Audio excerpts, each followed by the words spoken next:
just for function more than anything else.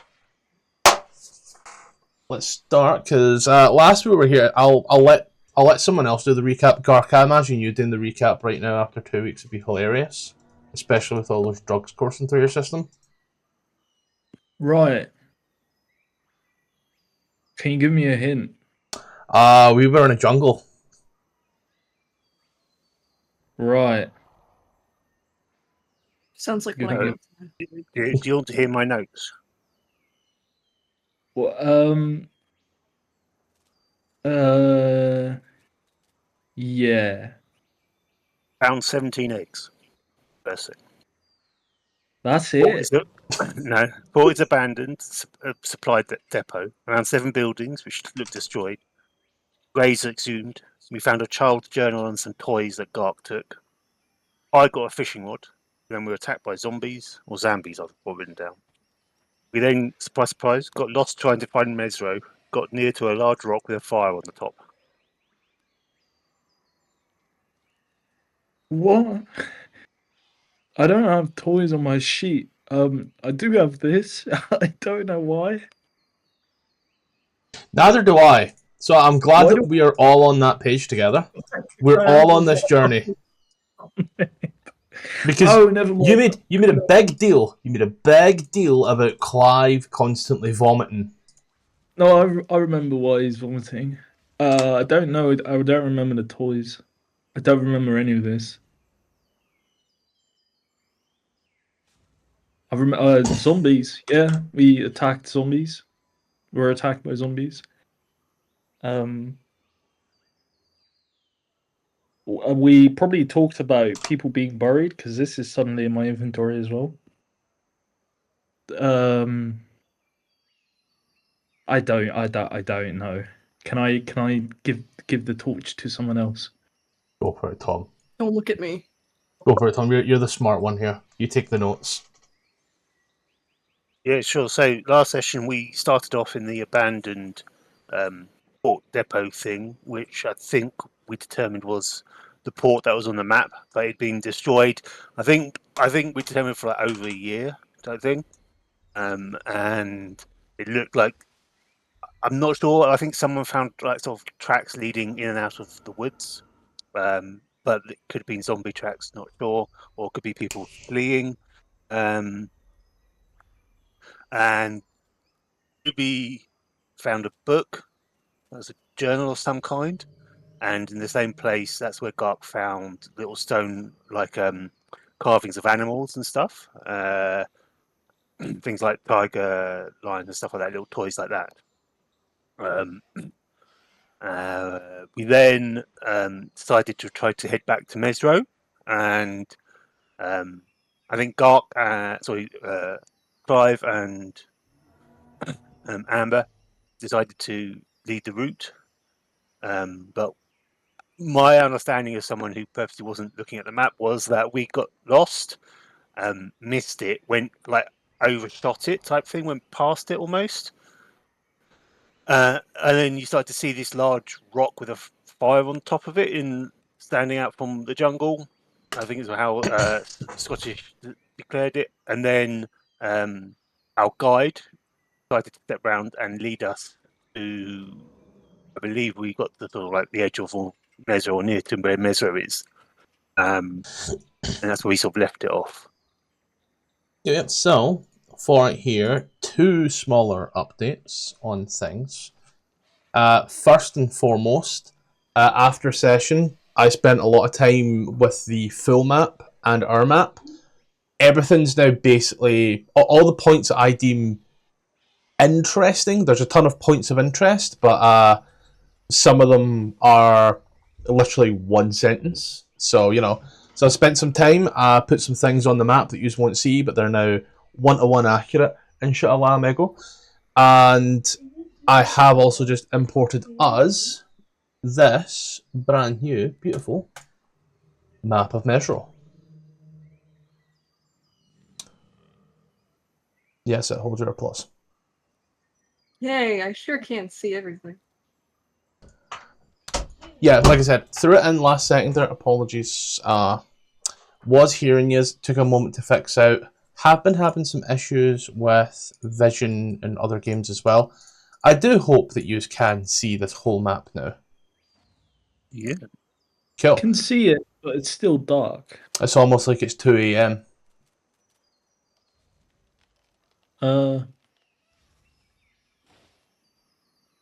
Okay.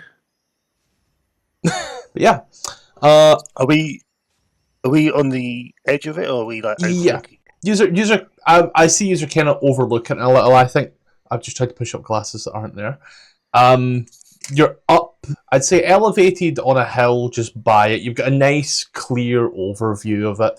Like you're waiting for the credits to roll type deal. But yeah, yous are, I'm going to say like maybe 100 foot out or so. The ruler, for everybody's own safety as well, the ruler is like 99% accurate. And we've got a little key down the bottom. So, you know, just because you seem close to someone, don't assume you are close.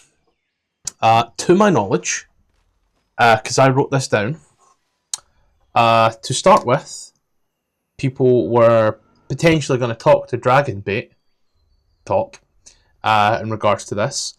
Vox wanted to loot some seagulls. Quinn wanted to think.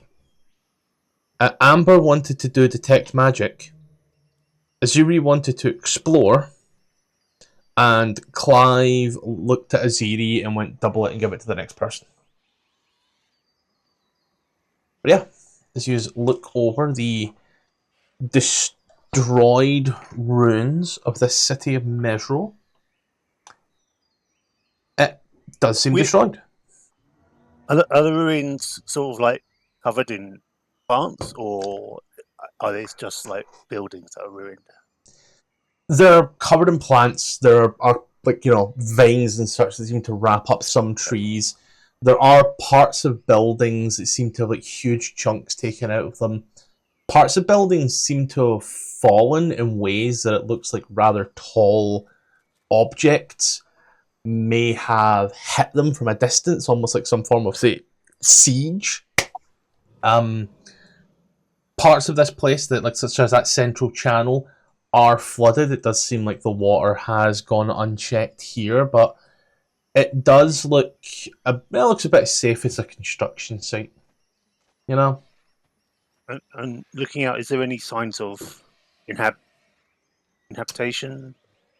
Like, are there like fires, smoke? Is there like an area that looks like it's being cleared? There Like that? doesn't seem to be anything that you're seeing from where you are. You imagine any creature that's here. This city's like it's like half a mile long. I think that is 3,000 foot's about half a mile as far as I'm concerned. You're not seeing any light or any smoke in that regard there.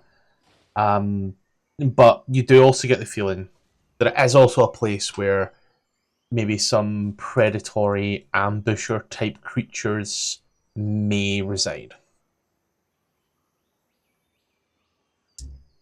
And just for clarification, someone had a rumor at the start that it was not destroyed during Spell Plague, ruins are an illusion.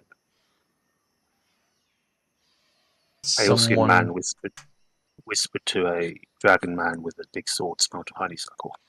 Cool. Yep, I'm trying to remember that's in the notes. That's someone being...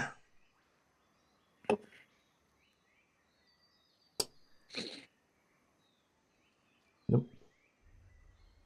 That's someone being Amber. Yes. She was made aware of this, and some of yous have, be that in character or out of character. Has Ruby given us this rumor in character again? I forget. I'm not sure. I doubt it. We really need to keep tabs on what Ruby actually tells us, don't we? We'll be here all day. True. But yeah. To your eyes, sure looks real enough. As even Salida looks upon it and you know, her gaze goes out. She kind of takes it all in. Is it everything you were looking for or hoping for? She, like, dragon bait seems to be almost buzzing with excitement. As you can smell the smells that dragon bait makes when he thinks things are very good.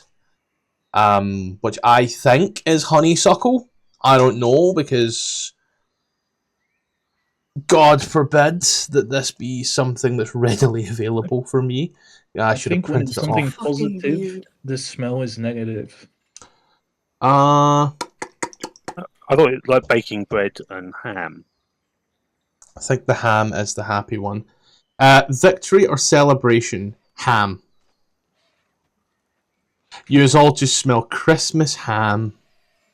Literally, what the hell even is he? He's so funny. He is a race called a Saruil. Sarural? Saurial. He is essentially an alien, but they do actually exist within the Forgotten Realms all the way up north. I don't know why they're not a playable race, probably because of stupid shit like this and people like Gark. Me? Gark, you're playing a character that can't talk. This is a race that can't talk. I wanted to decide. The first quote on their wiki page is, "Only two things smell as good as fresh baked bread. Fresh baked bread and angry cereals." That's really good. I forgot. I don't think he can sign. I forgot. So Clive will write on a piece of paper, asking whether or not the pale man is here, the winter fella. This Dragonbait will take it and he will write down on the paper, he's been looking for this place. Though I can't tell if he is here right now. But takes back paper, writes down. Want to go look for him? Writes down please with a little question mark. He's married? Sorry. With question marks. Yeah. Like, could we please? It's the equivalent of puppy eyes. Yeah. Except, you know, if this thing started making puppy eyes at me, I'd run. I'd hit it. I think we've established you'd hit anything. Or almost anything. I just accidentally discovered that Dragonbait's married. It's awesome. Gay pride. Apparently, canonically, he has, like, a mate named Cop or something. Oh, I thought the winter fella was his husband. No. There's a lot of lore about the winter fella. But And a whole ass book that I'm yet to read. I know one piece of lore about the winter fella because of Icewind Dale. Oh yeah, he's the son of someone, or he has a son in Icewind Dale, one or the other. And that person is also in the Rime of the Frost Maiden book. I think they're in Bryn Shander, are they not? Yeah. Clive will do the whole, let's go hand motion to Big Sword and look at the others with eyes of anticipation. Like, should we explore the ruins? lead on, fearless leader. Clive looks at himself and then at Dragon and himself and points towards both of them with a questioning look and signs which one. Dragonbait just runs on. Oh, clear as day. Skips on his merry way down the hill. We spend so much time getting to this goddamn city, we might as well go into it. Because you'd have spent some will time to get follow, to. and so will Brutus. I forgot what the marching order is, but who cares? Doesn't necessarily matter at this moment in time. This feels like when we played Descent into Avernus, and when we finally got to Avernus after like 15 fucking sessions of just wandering around Baldur's Gate. That's how this feels. This giant map. I'll be honest, the times in Baldur's Gate were some of my favourite times. Where is this coffee? Yeah. I just don't think you spend When enough things time in first- Baldur's Gate for it to called warrant Baldur's being the Gate. pre-title, yeah. I I do love Baldur's Gate as a city. I genuinely think it's one of those things that D&D have done to solidify that Baldur's Gate is theirs, in the same way that Xanathar's Guide to Everything is Xanathar's, and Tasha's Cauldron of Everything is Tasha's, and Bigby's book is Bigby's. Just, make you aware that we own these things. Yeah, it's like it's well, the thing is, since it's Baldur's Gate is also attached to the game trilogy, I definitely do assume that it's like, hey, look, a recognizable name. You want to play it? You want to play it? That's actually the whole reason I bought Baldur's Gate at Descent into Avernus. Yeah, it's like a recognizable title. Because I played Deadly Alliance on the PlayStation.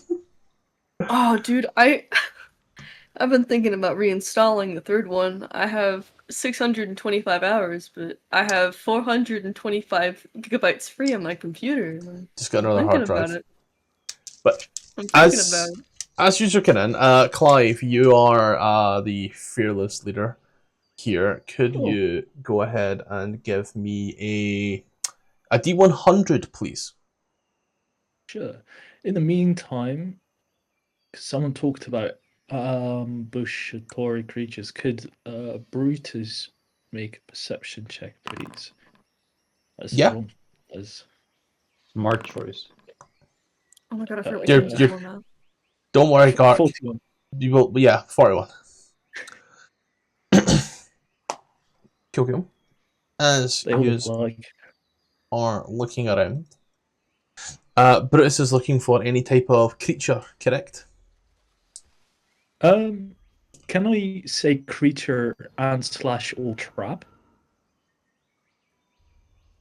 Like an Indiana Jones boulder or something. Yeah. General look around, but I think he's more so admiring the view rather than really keeping a keen eye on things. Yeah, for the most part, everything is quite nice. It's fine and good in that regard. He's not seen anything wrong. He's definitely seen multiple ways in. He's also seen multiple places where, you could be ambushed if things like that were going to happen, but it doesn't Does he seem... see Yeah. an optimal entrance? One where it's least likely to be ambushed? Yeah. I would say he can see a very clear way over the walls, through like a little tunnel that seems to have large buildings on the side that seem to open up into what once would have been like a courtyard, were it not completely overgrown. It's quick and nice and easy to look in. The way you describe it sounds like it's an optimal place to get ambushed from fucking up and behind and top and back shots and stuff. But Bruce wouldn't make a mistake. That's true. Brutus is I've mercenary. accidentally knocked us onto a map that I was supposed to be trying to just view for any preparation purpose in case of combats. Alright. Because it had lava, and there's no lava here. Hell yeah, brother. That's what I like to hear. It just turns into a Mario level. I keep thinking that in the bottom left quarter, there's like a crossword puzzle.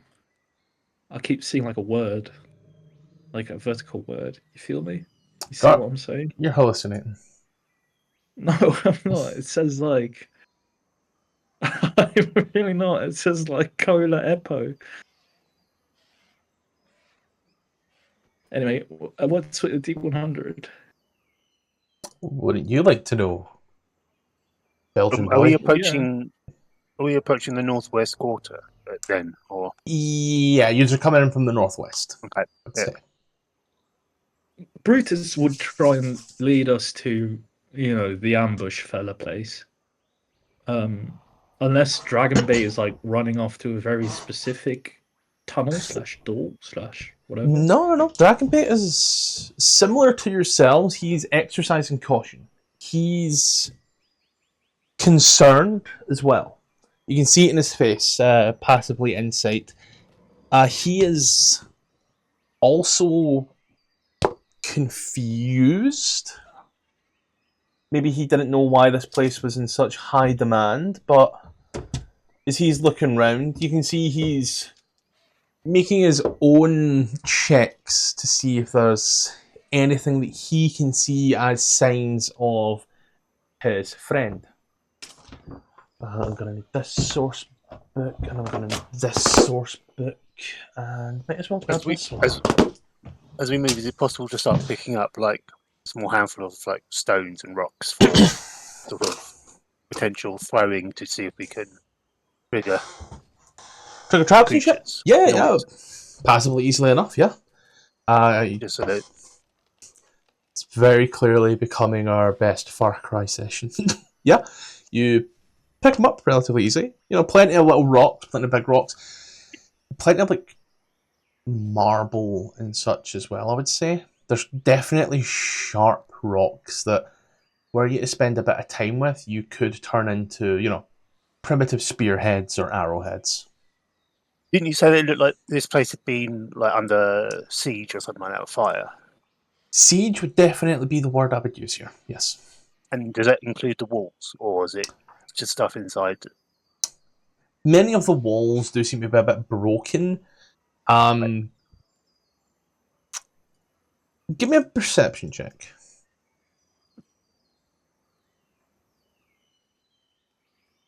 Perception. Ooh.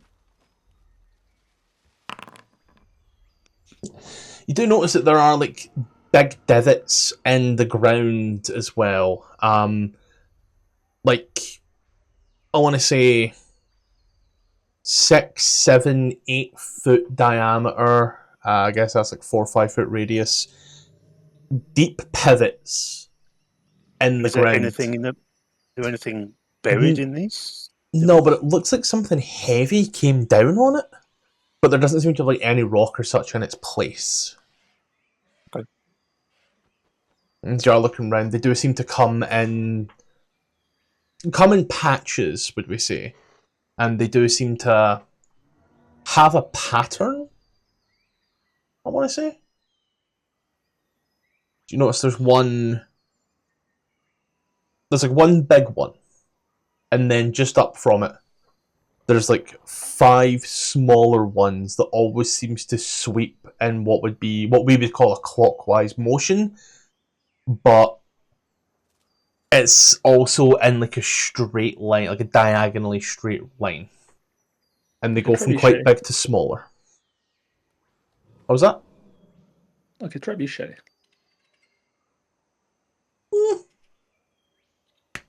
Certainly one way of looking at it. Alright. Gonna be cheeky, and Brutus will ask in Brutus' voice, which I don't think I can do at the moment. We'll ask the blonde one, with his keen eye for seagulls, whether or not he can spot like minute movements in the buildings and the foliage. You mean Because if he's there's used to hunting seagulls there? other birds. Yeah, but like not seagulls in bushes and stuff, I suppose I could have a look. Could I go a bit closer, maybe? Yeah, I mean, I think these are all basically in the city at this point. I just haven't moved tokens. I've been getting source books and such. Okay, should I just roll perception, or Yeah, just give me perception. Perception with advantage if I'm getting help? Well, I can't guidance myself, I guess. 3 people have already done stuff, so I don't think they can help. I mean, I'm letting you look through the city. Use do you if you're able to offer any form of help to them. Can I guidance myself?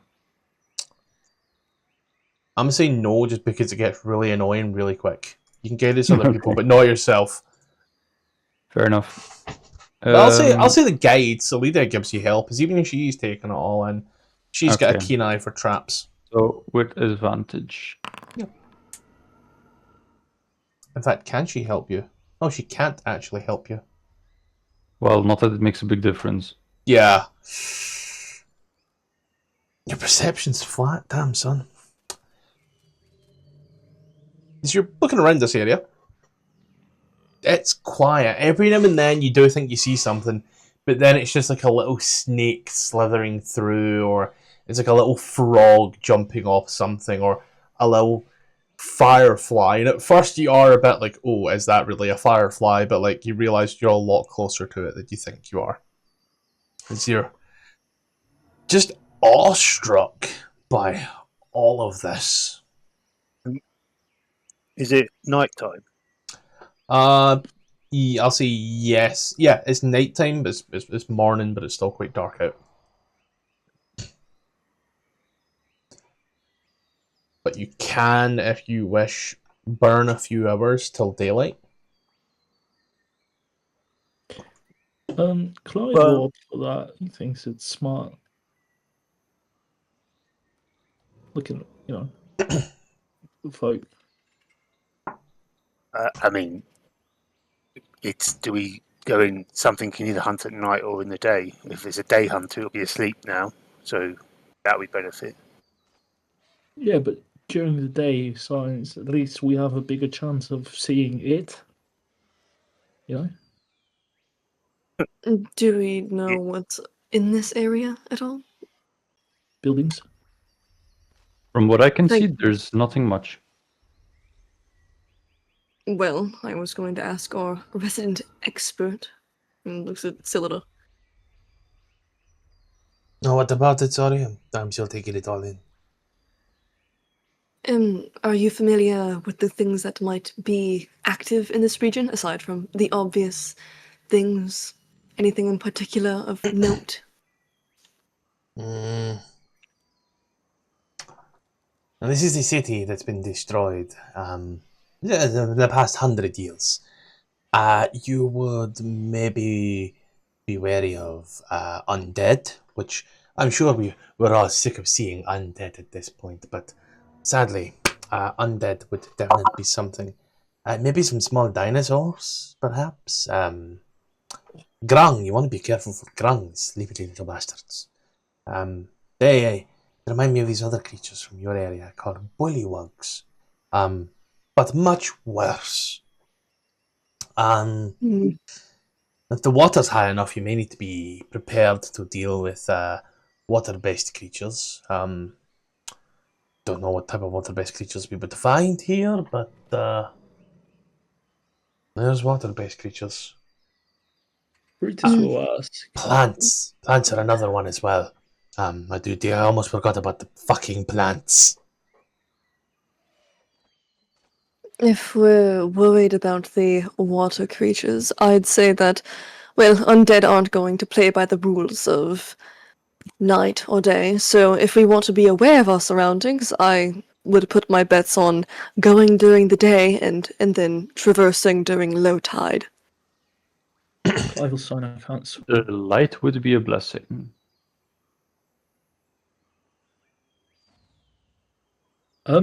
Do I still have the Velociraptor? You have the 3 little velociraptors, yeah? I have 3? Fucking hell, cool. Do I have a trench coat? No, you do not have a trench coat. Oh shit. The 3 Velociraptors in a trench coat. Pretending to be a cobalt. Yeah, I have to keep that in mind that they're there.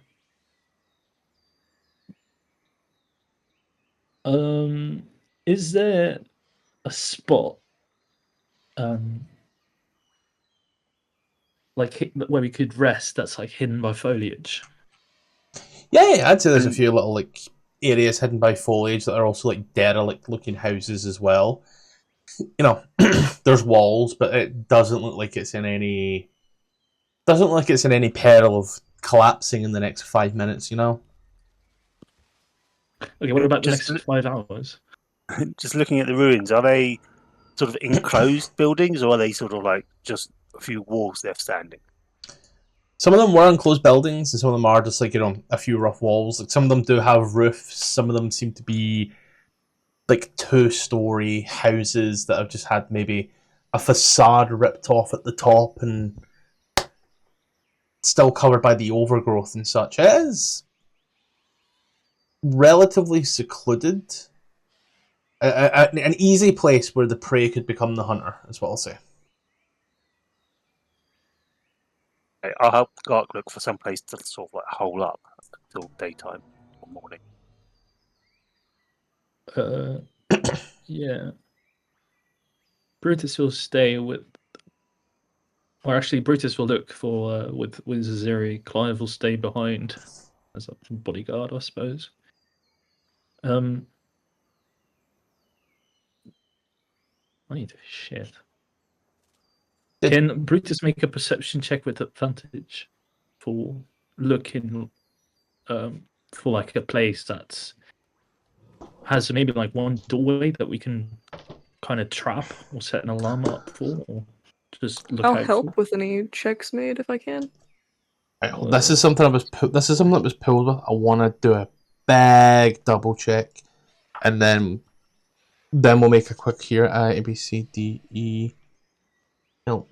You know the alphabet. Very good.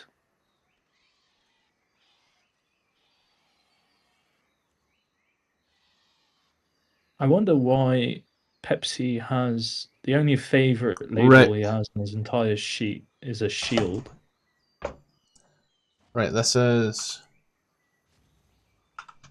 where one of those amazing judgment calls comes in, and we're all gonna let our autistic selves do an analysis, because who's helping you?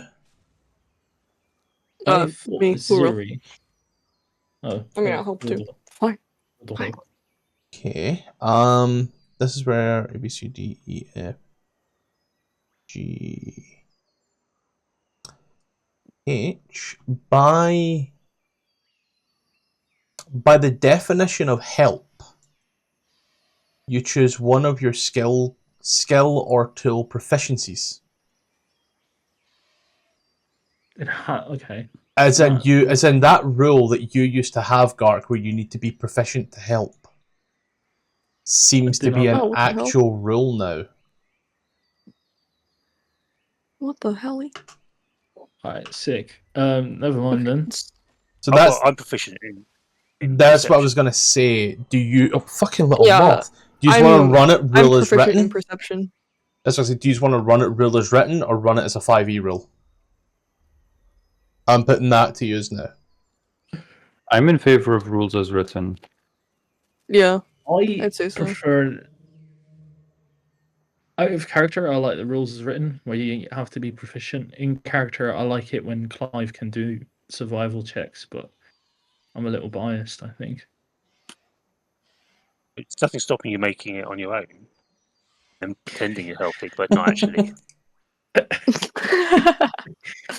I need the help, I think.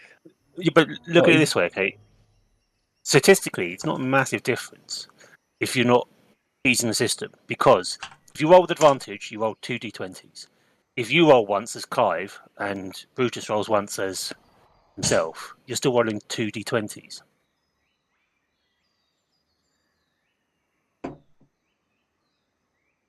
Yes.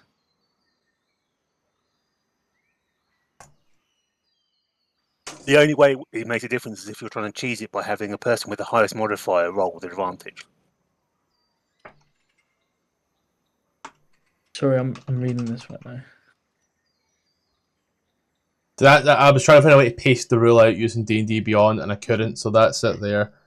And for any of my players' handbook girlies out there, we're on page 368.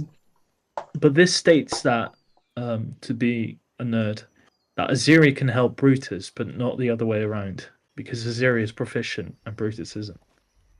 Yeah, that's exactly how it Yeah. reads. that the helping person must be proficient in order to be able to give the help action. Okay. So Aziri could help Brutus with something Aziri is proficient in, and Brutus isn't. But Brutus couldn't help Aziri in the same thing. Yeah, so we agree. Brutus does a Um, perception with advantage. Yeah, I'm if it's proficient in helping. perception, so. Yeah, so I'm checking if we're running it rules as written. We'll just need to clue Pepsi and Ruby in at that point. It was brought to me in a game, and I was like, what the fuck? And grabbed the player's handbook and got really saddened and confused, but... I do want to make one thing clear, or Of at course. least ask it, because that was a big thing in Icewind Dale. What about half proficiency? Oh yeah, because Lenara constantly saying, I help. Just in case we get a bard at some point, and it might be good to rule that Why out would the now. bard ever take any levels in bard? Yeah, Hurl. Oh wait, no, Hurl is half proficient in so many things. Ah, shit.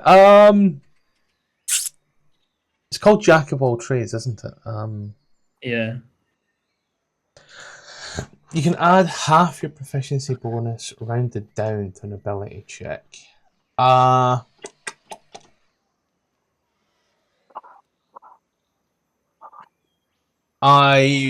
half proficient in so much. Yeah, everything you're not proficient or expertise in. That's how Jack of all trades work.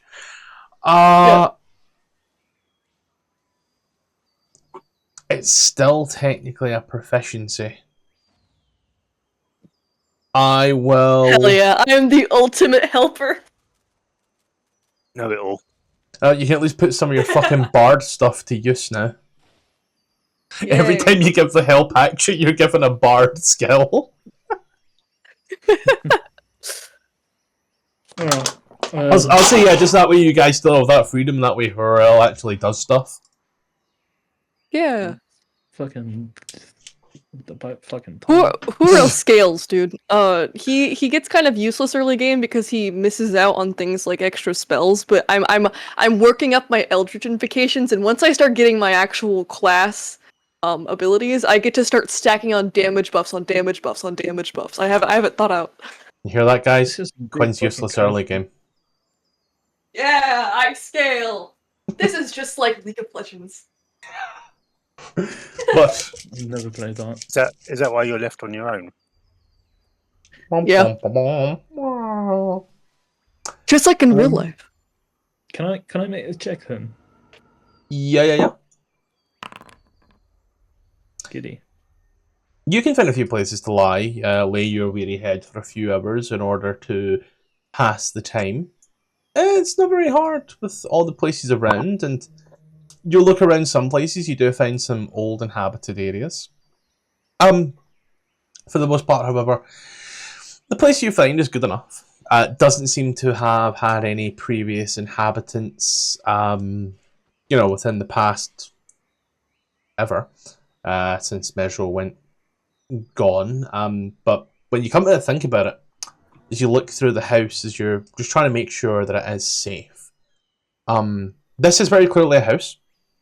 It's a 3-bedroom house, 2 stories.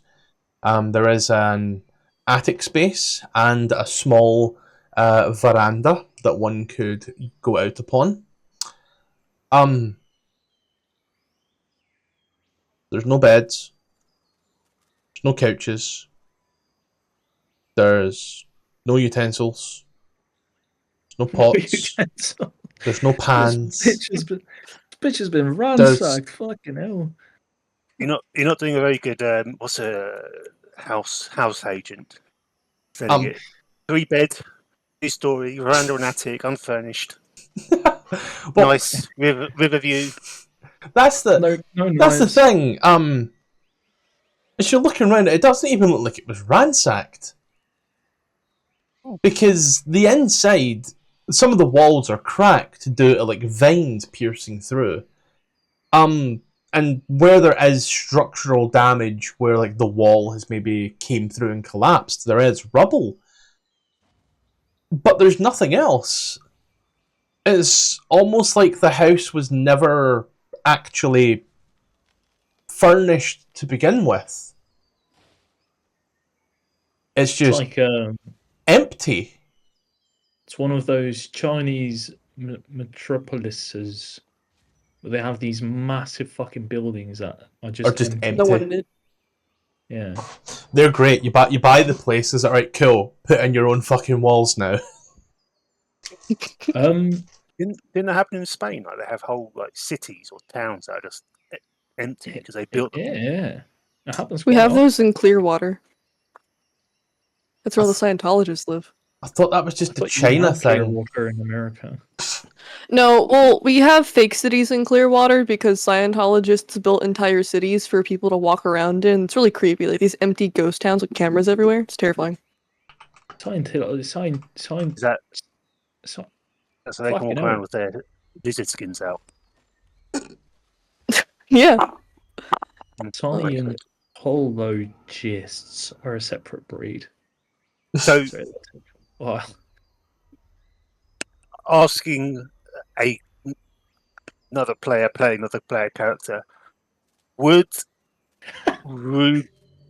Ruby/Amber know enough about magic to know if what they heard is true? Is it?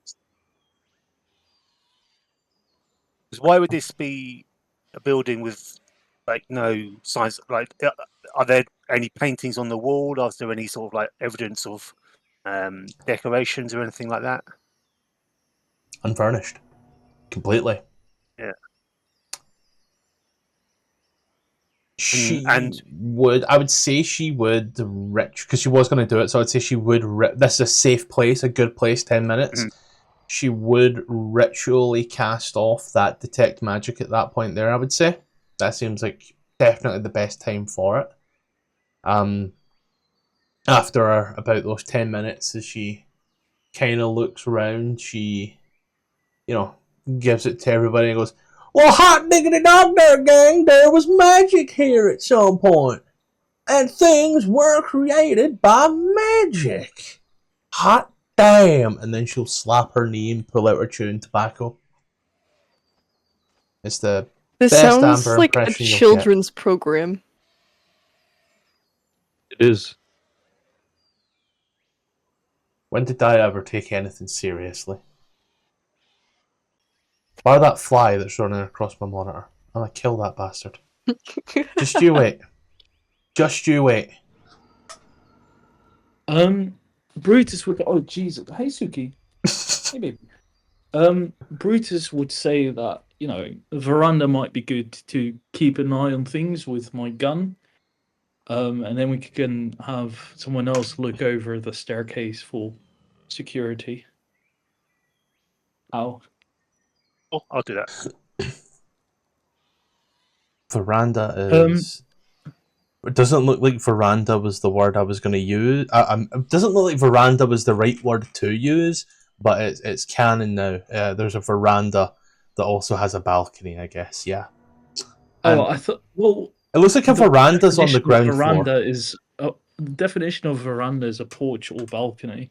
Oh, it's both. Oh, okay. Never mind then. Yeah.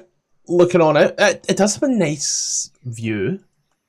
You reckon that in its heyday, anybody that lived in this house would have had a nice view of like what could have been a town market or such. Now it seems quite destroyed, but from this height now, some one story up, however tall that is in fucking foot, I don't know. Brutus can now see there's that large divot that I spoke about earlier, followed by the 5 other divots. That looks like a foot. Right, proper. What the fuck do you mean? As in, Yeah. as in a foot. Oh, can you bring that a little closer to the camera, please? I can try. Oh, I'm spilled up. My legs don't move the way they used to anymore. You should go to the gym, mate. I used to spend so much time on bikes. But then Pepsi's mum found a new So- boyfriend. Are you calling his mum a bike? Yes. Yes, I am. Wise observation. It's those Hey, meds man. kicking in. Yeah, like. But How listen- big was the divot again? You said I forgot. What would be the heel strike is about 6 foot end to end. So 3 foot radius. Yeah, I can do geometry. Geology. Geometry. What did I say? Geology? Geology, which is the study of rocks. In a way, it is rock.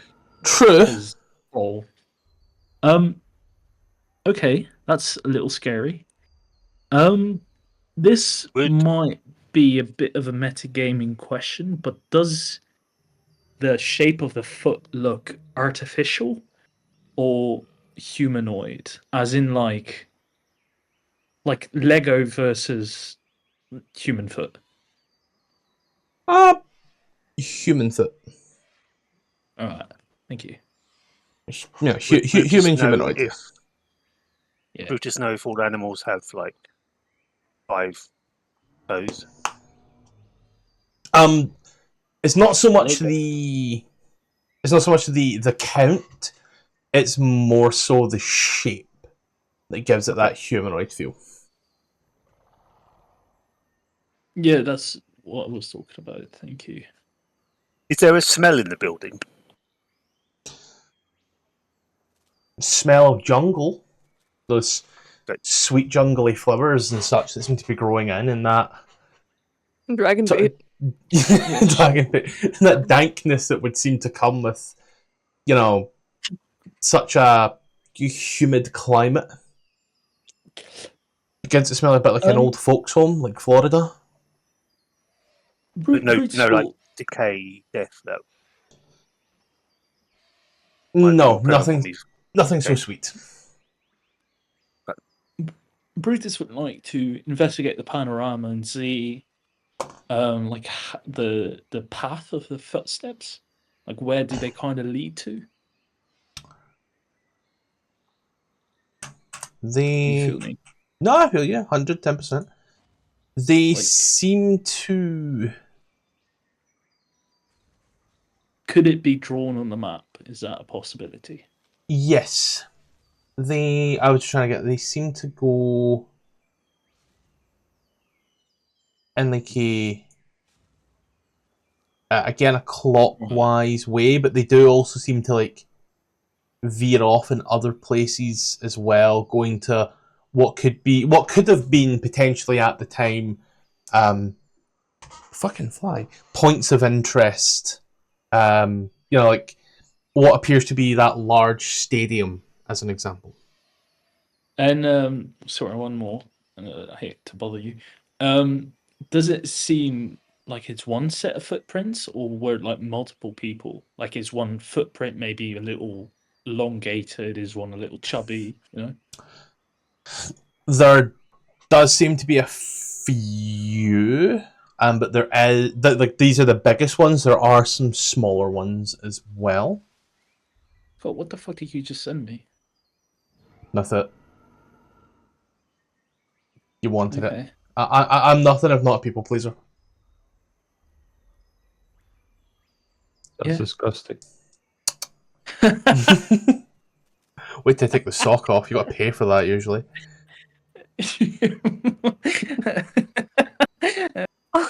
He's gone, man.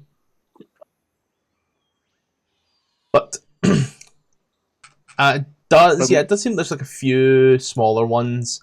It does also seem like there are some from that view. There are buildings with like actual rocks sitting in like the second floor and all that, like big ones that do seem to have been thrown. And even it does look like on some of the roofs there have been some winged creatures that have used it as a perching post.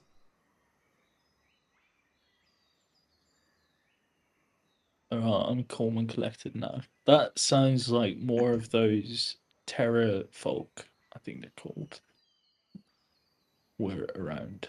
Anyway. Is the plan to take a short rest or just wait here for a couple of hours?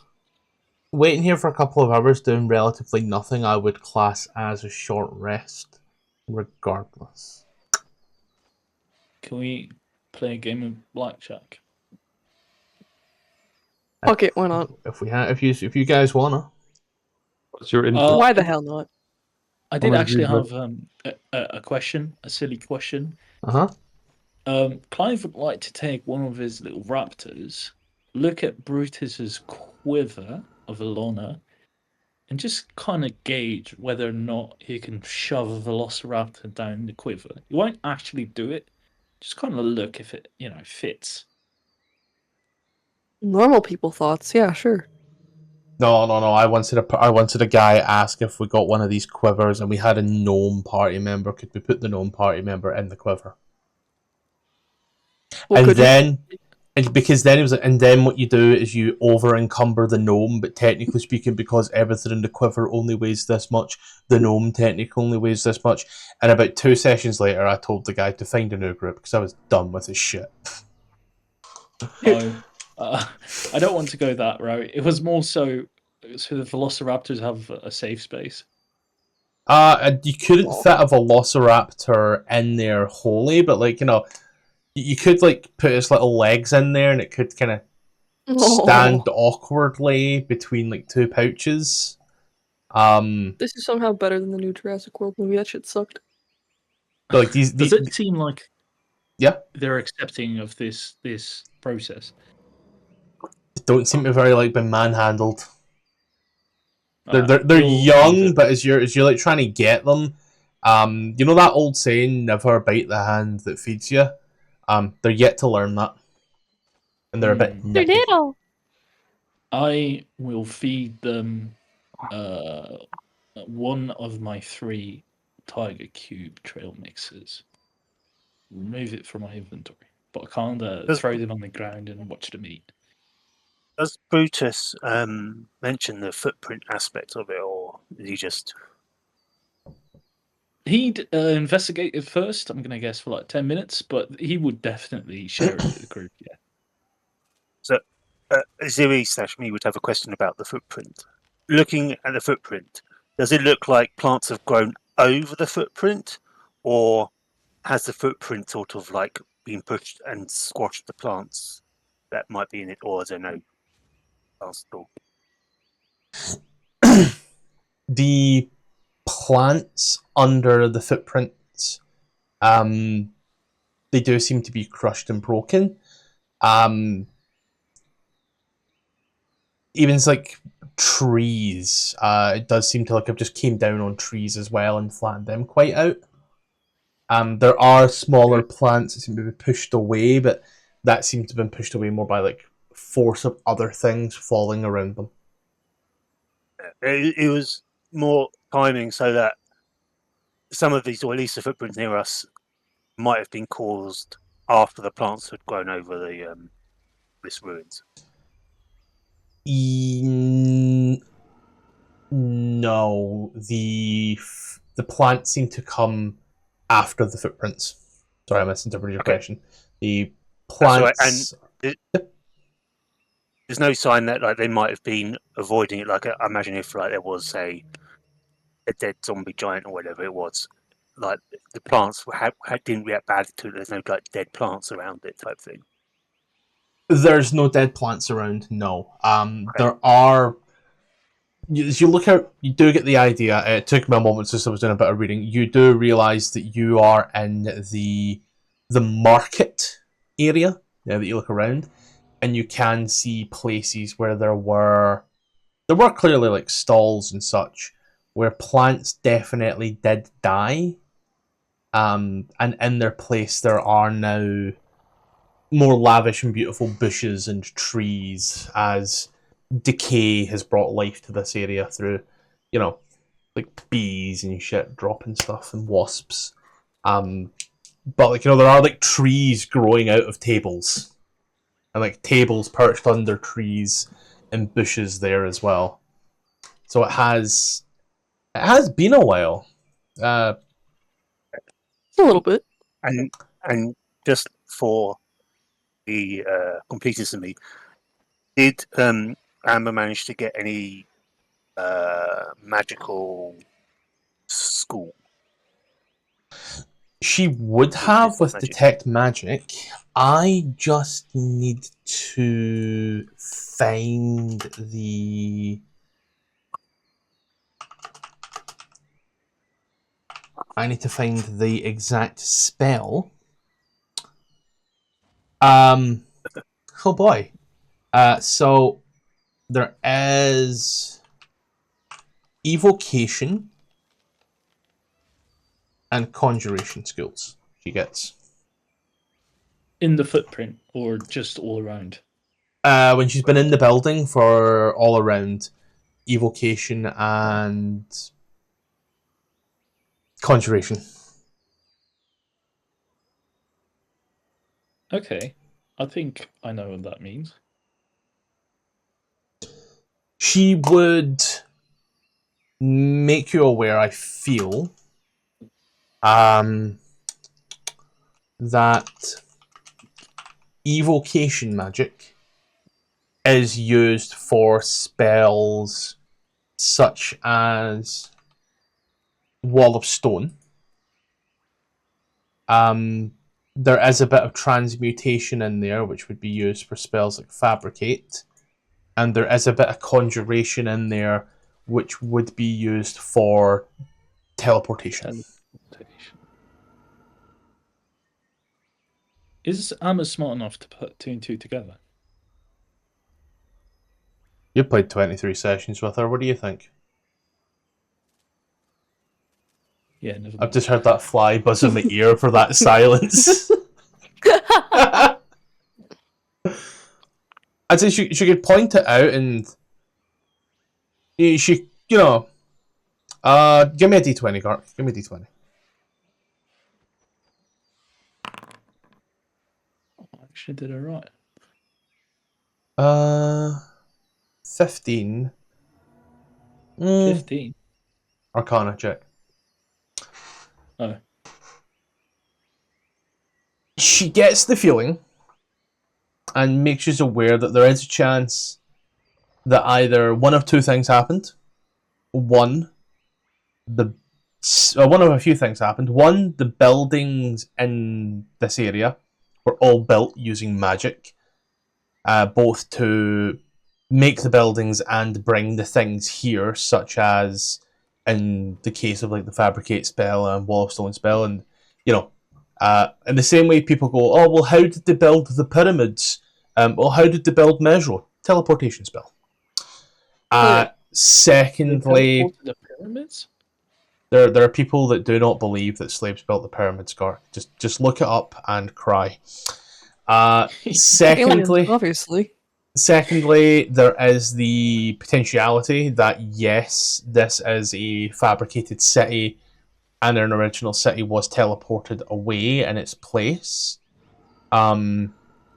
Looking around, it is a destroyed city, and there does seem to be the, as Brutus has pointed out, there does seem to be the ruins of a destruction that has happened around here with the footprints and the destruction of the buildings and the facades. A potential third option would be that maybe it was just this building and the surrounding areas, but as she's been walking around, because the spell lasts for detect magic lasts for 10 minutes if I'm not mistaken. Concentration up to 10 minutes. So yeah, she's kind of just been walking around the general area. She has just been getting these things pinging off. And then Tom asked a couple of questions for Of course, Tom. Amber. It would be the one, and it's the magic isn't in the plants, so the plants aren't magical. The plants are completely organic. Mm. Are And any of the other so- buildings furnitureless? Sorry, Tom. Well, and so would Amber put two and two together that what she heard about it there being illusion might not match up with what she's found here at the moment? With it being an illusion, yes. This is a physical place. Use our touching physical. There's nothing illusionary about it. Amber is smart enough. I know. She's smart enough to be able to relay the information that when you interact with an illusion, most illusions usually crumble under any form of physical interaction. The fact that you're walking through these buildings and there's no issues at all means that it's not an illusion as far as she's concerned. And her looking around, and with Clive maybe looking around with her, looking in other buildings, again, completely barren and empty.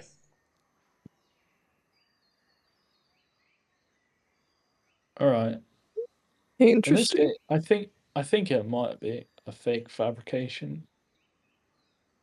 Because if there's no furniture, because like, why the fuck would you fabricate furniture? All right, in my head, I have a very solid argument to make. So just imagine I just said something profound. Sure, buddy. Okay. There we go. There's the two reactions. Thank you. Yeah. All right. I Are need there to any watch other now. questions of Amber that anybody else has whilst I'm in this headspace? No. Okay. Then yeah. I would say if you need to knock off a short rest, if there's anything you get back at a short rest, that's cool. I'll take us to daybreak, which is 6 a.m. Just keep in mind that a short rest also means we play a bit of music and everyone gets inspiration. So that there was a short 4 hours as the day breaks over a... Do you think that Ishi and Huro duet when they play? Because I'm assuming they're both doing it. What? That'd be really weird if the bard didn't. They're doing what? Bow, Because bow. they have the musician feat. So I imagine if he's playing music, Huro would also be doing it. So I imagine they're both doing it. Oh! I They're misinterpreted doing this. feet. I thought they were fucking. No? Anyway. I thought they were fucking as well. I was scared. Anyway, the day dawns and cracks as you now see the beautiful god rays of the sun busting through, and the area comes more alive with insects and such now.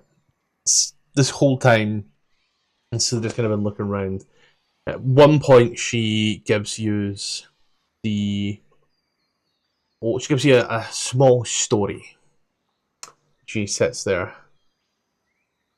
It was said by Rashni that he once laid siege to the city of Mezro. I cannot see whether or not this would be true or not, but it does look like some form of giants definitely laid siege to this city. And she's like lying like in one of like the big heel strikes, and she ain't even touching end to end. Rajni was not very big, but well, he was quite big, but he would maybe fill this hole. Sits back up. Is this the first time she's mentioned this? No, she's mentioned Rashni before. Okay. Giants? Brutus would say, well, you know, they could have always like hired giants.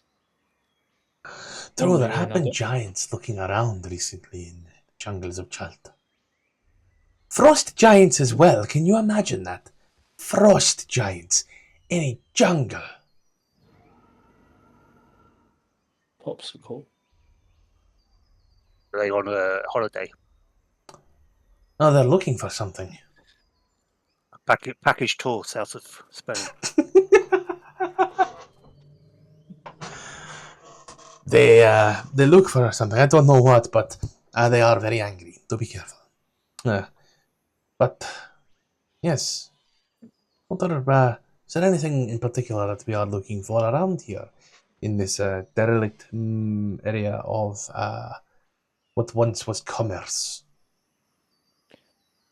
Brutus would like to take a look out over the veranda balcony. Quick perception just to see, can we safely move out the building at this point in time? Clive would pack his stuff together. And he signs that he would like to maybe go through some important tourist places. Like the stadium perhaps, or like a temple that these footprints might lead to see what maybe happened. But this is a vote because it might also be dangerous to do this. Do you feel me? It's also worth remembering that apparently there's a plague here. Right, I forgot. I can certainly give some information in regards to these things if you wish to come around.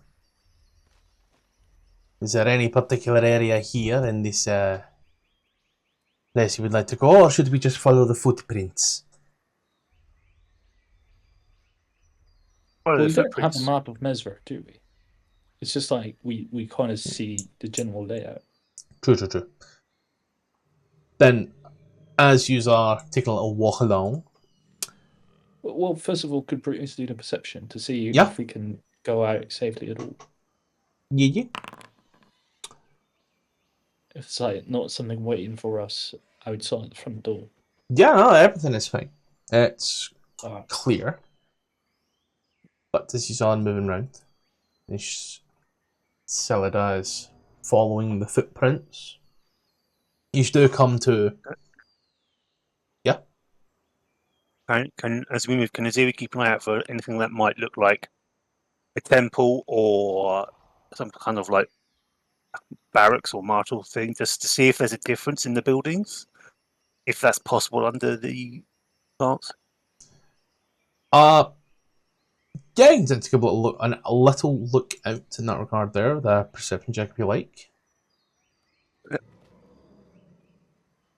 As you are moving on through, and as Celera's taking it all in, you do see some rather, I want to say, more regal looking buildings than others, but they seem to be a little bit thinner. They do seem to be thinnish barracks in places. You do also see some, I want to say very, almost like villas, for lack of better terminology, like villa houses. And she's kind of going round, and she looks, moves her hands out to one side here. You do see these rather thin buildings. These ones here are these would have been like a guardhouse. Many of the cities have these in your areas, probably a bit bigger, but here they were rather thin, to my knowledge. Mezro was this particular area was quite a peaceful area. Punishments were harsh, shall we say. So anybody caught maybe stealing, for example, they may lose more than a hand. These more luxurious buildings that you see here, these were your, how would you say, fat cats. They would stay here. These people maybe own 4 or 5 separate stalls and a small shop on the corner where the prices are marked up at 200%. They were abundant, but they paid their taxes well. Over here, a bit more, just kind of brushes away, points towards the large, points towards the large stadium. This here would have been a gladiatorial stadium. What do you do with your thieves and your lawbreakers? You turn them into a spectator sport. Chult has always been about the survival of the fittest. Mezro was clearly no different. After all, if you look around, you can see the warped portcullises and the multiple levels up. It's probably in ruins now. We could try to sneak in if you like, but I imagine a building this tall may also have some structural issues. Out of character question, because we've been passing by some expensive or rich-looking buildings. Are they all empty? Is there anything of value that we pass by? Totally empty. Like, gone empty. I don't know if you've ever... You don't need to answer this, but I don't know if you as Gark have ever broken into an abandoned building before and seen what it's like. This is nothing like that. The only thing that occupies these houses, barring vines that are broken through, and rubble that may have come from the breaking of the vines, is dust. Alright, that's weird.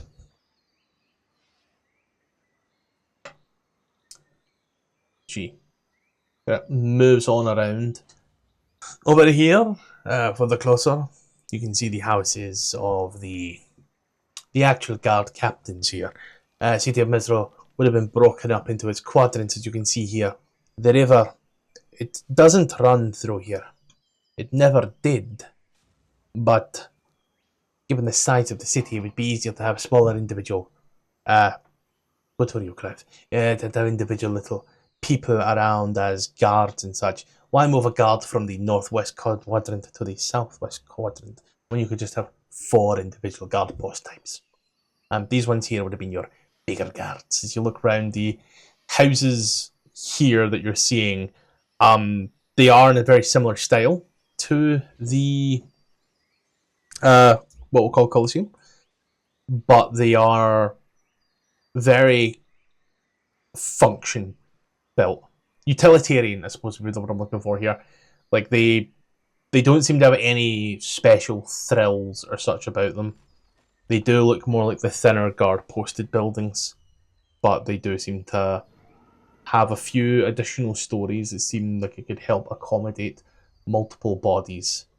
But again, barren and empty in every way. And another question, and it's a bit memory based. Yep. When we were in Port Nairansu, is it? Yep. The buildings there, were they utilitarian and plain, or were they decorative? I remember there were flowers everywhere, weren't there? But they were quite decorative, yeah. They were very tribalistic as well. You know, they looked simple, but they were elegantly adorned to look nicer. I'd say. do we know if? Yep. Do we know if it was the same people who like lived in both places, or are they like different? Not races, but different cultures. I would say there's definitely similarities in the building's shape, but all colour seems to be long gone from these buildings, be that through sun bleaching or exposure. Thank you. But as she looks around some more and is there any... Do you wish to go to any other particular quadrant, or...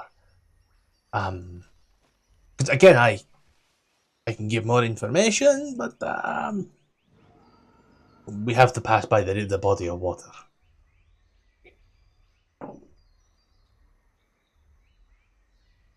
Icareth. Water. I've been muted this entire time. That's awesome. My mic has a touch mute button, so it doesn't. It's not like a a thing that tells me when it's muted. I have to look down.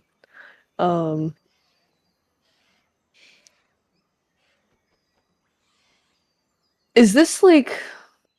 This is like part of like I mean, based on the map, it's like basically like a sewer system, right? Kind of thing. No. As you're looking at it, it does seem to have been a channel that would have been like a main street. Oh, but yeah, I think I can see that. But it does also seem to be flooded now. As you can see, like there are over on one side, you can see that there are like bits of like a wooden bridge. I don't know why there's a little boat in here. I've just noticed there's a little boat down here. There does seem to be like a area where there once was a small bridge. So is this the kind of thing that would be affected by a tide? No. The closest body of water is a river. The river just seems to have long overflowed. Okay. I'm trying to think here.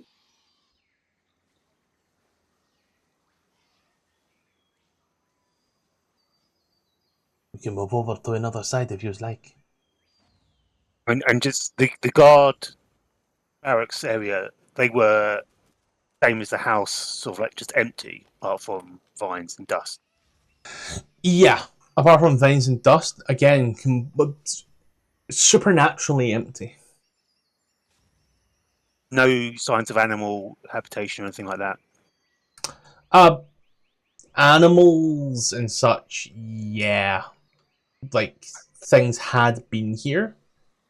I would say, as well, you do notice in there, if you're on Kickabout, that in one of the areas there is a skeletal hand. Just there. The bone is sharded past the wrist area. It looks like it has been torn off or something. And it is Tired of picking up out of Vecna. humanoid. Does it look like it's been like kind of gnawed off? Kinda, yeah. There are numerous small fractures and chips in some of the larger bones. So we can assume that it's like larger animals making a residence here rather than like, or at least things large enough to kill and hunt and eat rather than just, you know, insects. Yeah. Fun. Okay. Well, how about we tame a plesiosaur and then we ride it over the river? Are there any no, of those? I don't think they'd fit. Those are way too big. Or we could walk. Oh. Yeah. I mean, 3 of us are I'm also sorry. SMR, so we could fly.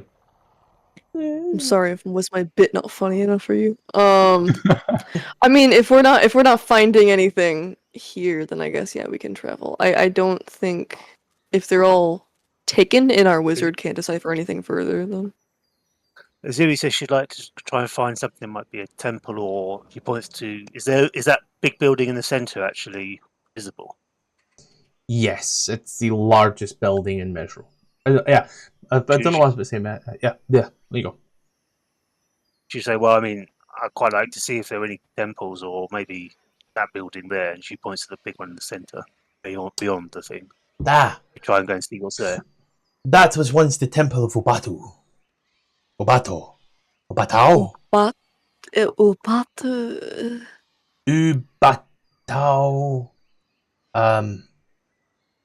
I'll write it down for you. Oh, fuck off. I don't know why the Ubata bit was probably cut off by Dragon Bit.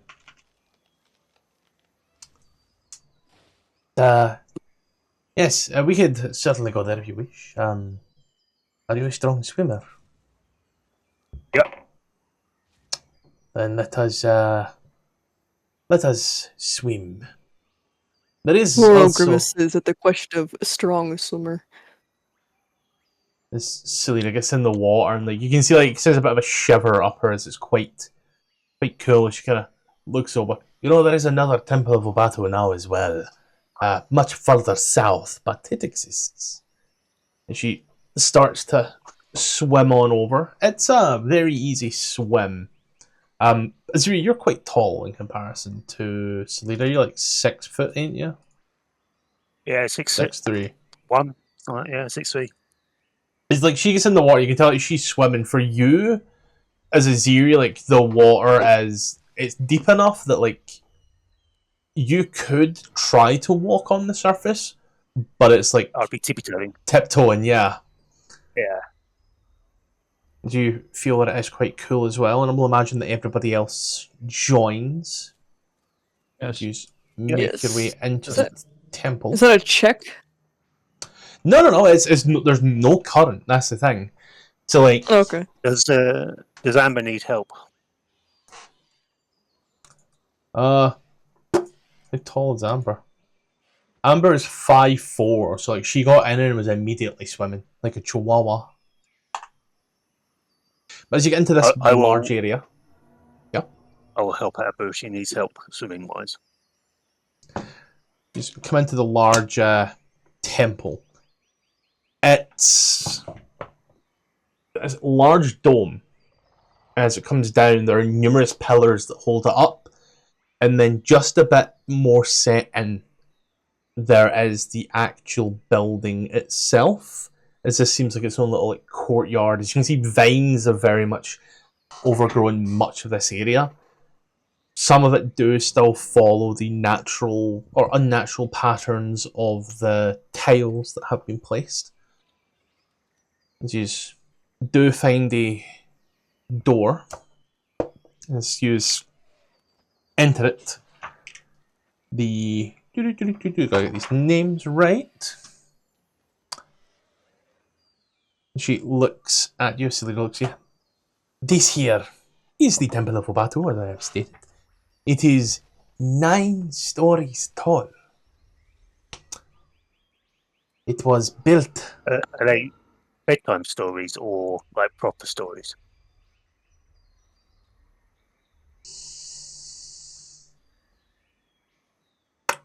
Oh, they are proper stories. Oh, okay, makes sense. A solemn tear just runs down her eye.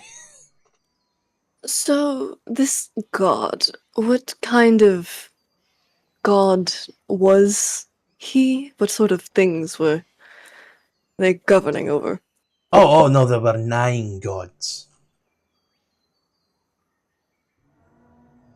9. So, the more the merrier to cover the grounds, then, alright. This here Were these was... Yes? Sorry. were these the sort of till the fields, love the sun sort of gods, or torrential downpours, sacrifice your newborn sort of gods? The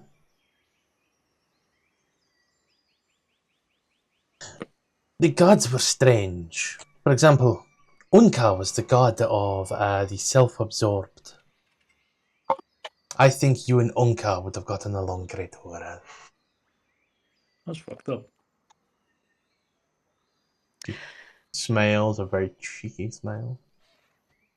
Or smiles back, but it's like he smiles with his teeth but not his eyes. And grimaces back.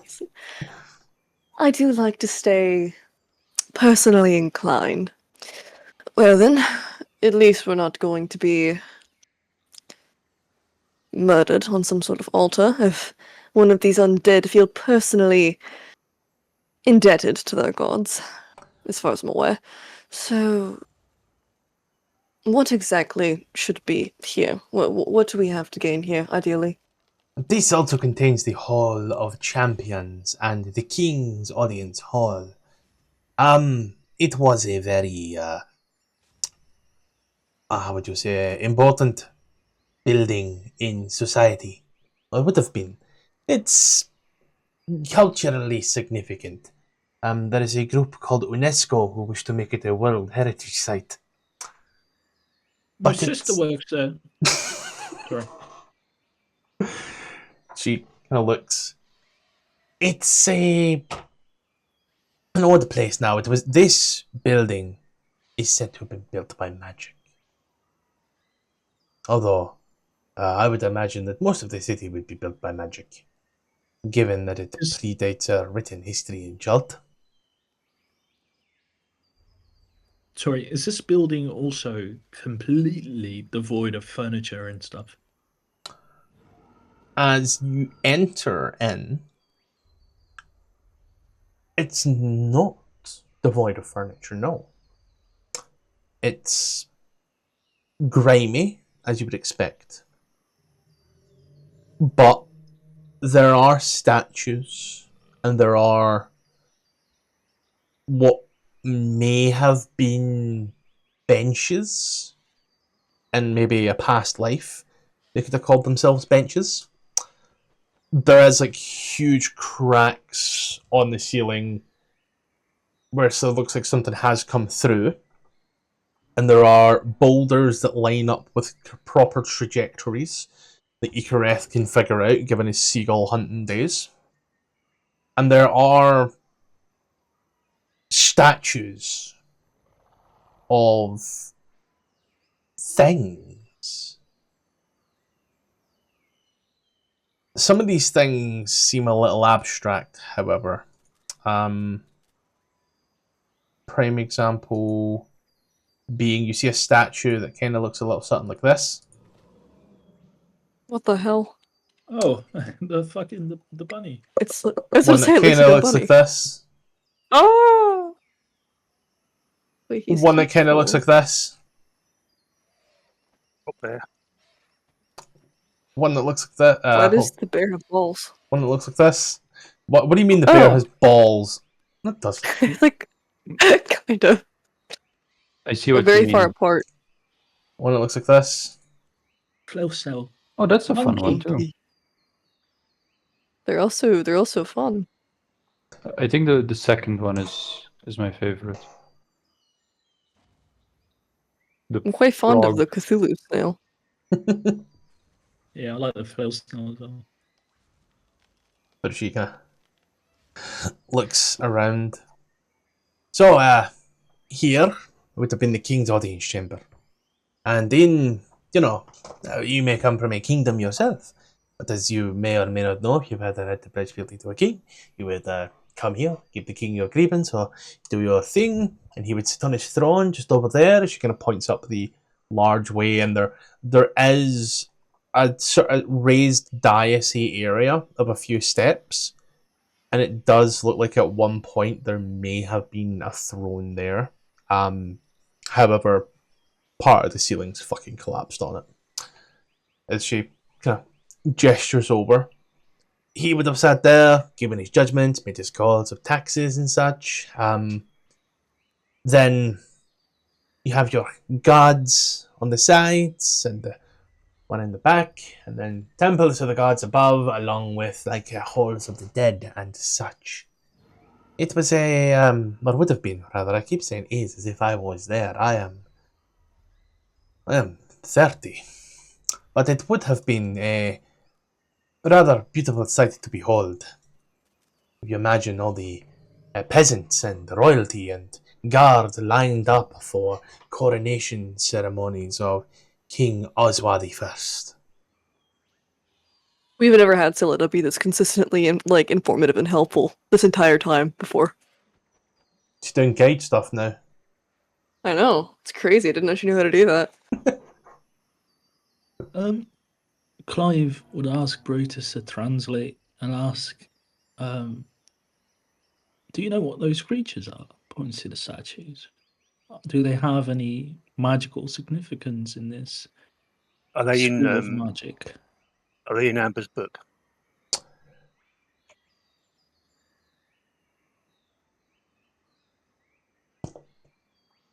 Let's find out. I think one of them specifically is.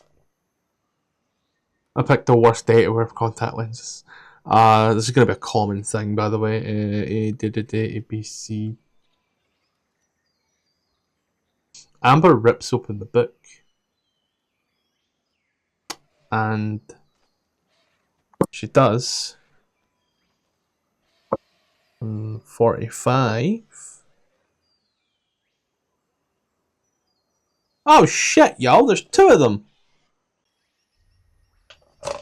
That's even funnier to think about. Hold on, how many more of these are there?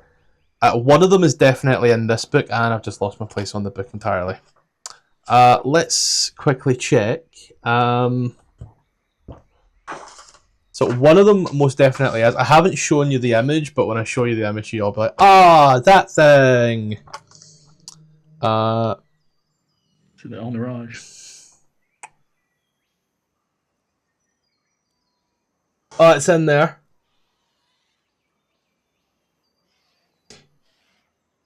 Yeah. Oh. Okay, right. Right. Cool. So, she starts poring over the book.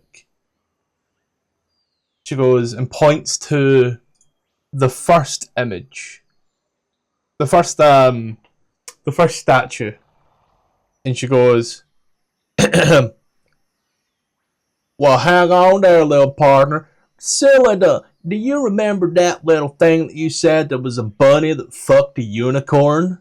Yes, I do recall that. That there god looks a little bit like one of them mirage things you spoke about. Oh, you're right, it does. And now I need to bring up the mirage for reference. And then... Oh. And then she's... Is there anything there about size? Is this like a 10-foot? Yeah, it's like a 10-foot variant, yeah. Average hair size. This is the one that fucked all the unicorns. She then points to the other one and goes, oh my god! Now that there is something else. And she points to a statue that looks a little something like this. And she goes, hell yeah. She then grabs the book and turns around and goes, have y'all ever heard of a frog hemoth? No, but I think right now I wish I hadn't. God, I want that thing to roll again. And then, okay. And then I'm running through this book now to see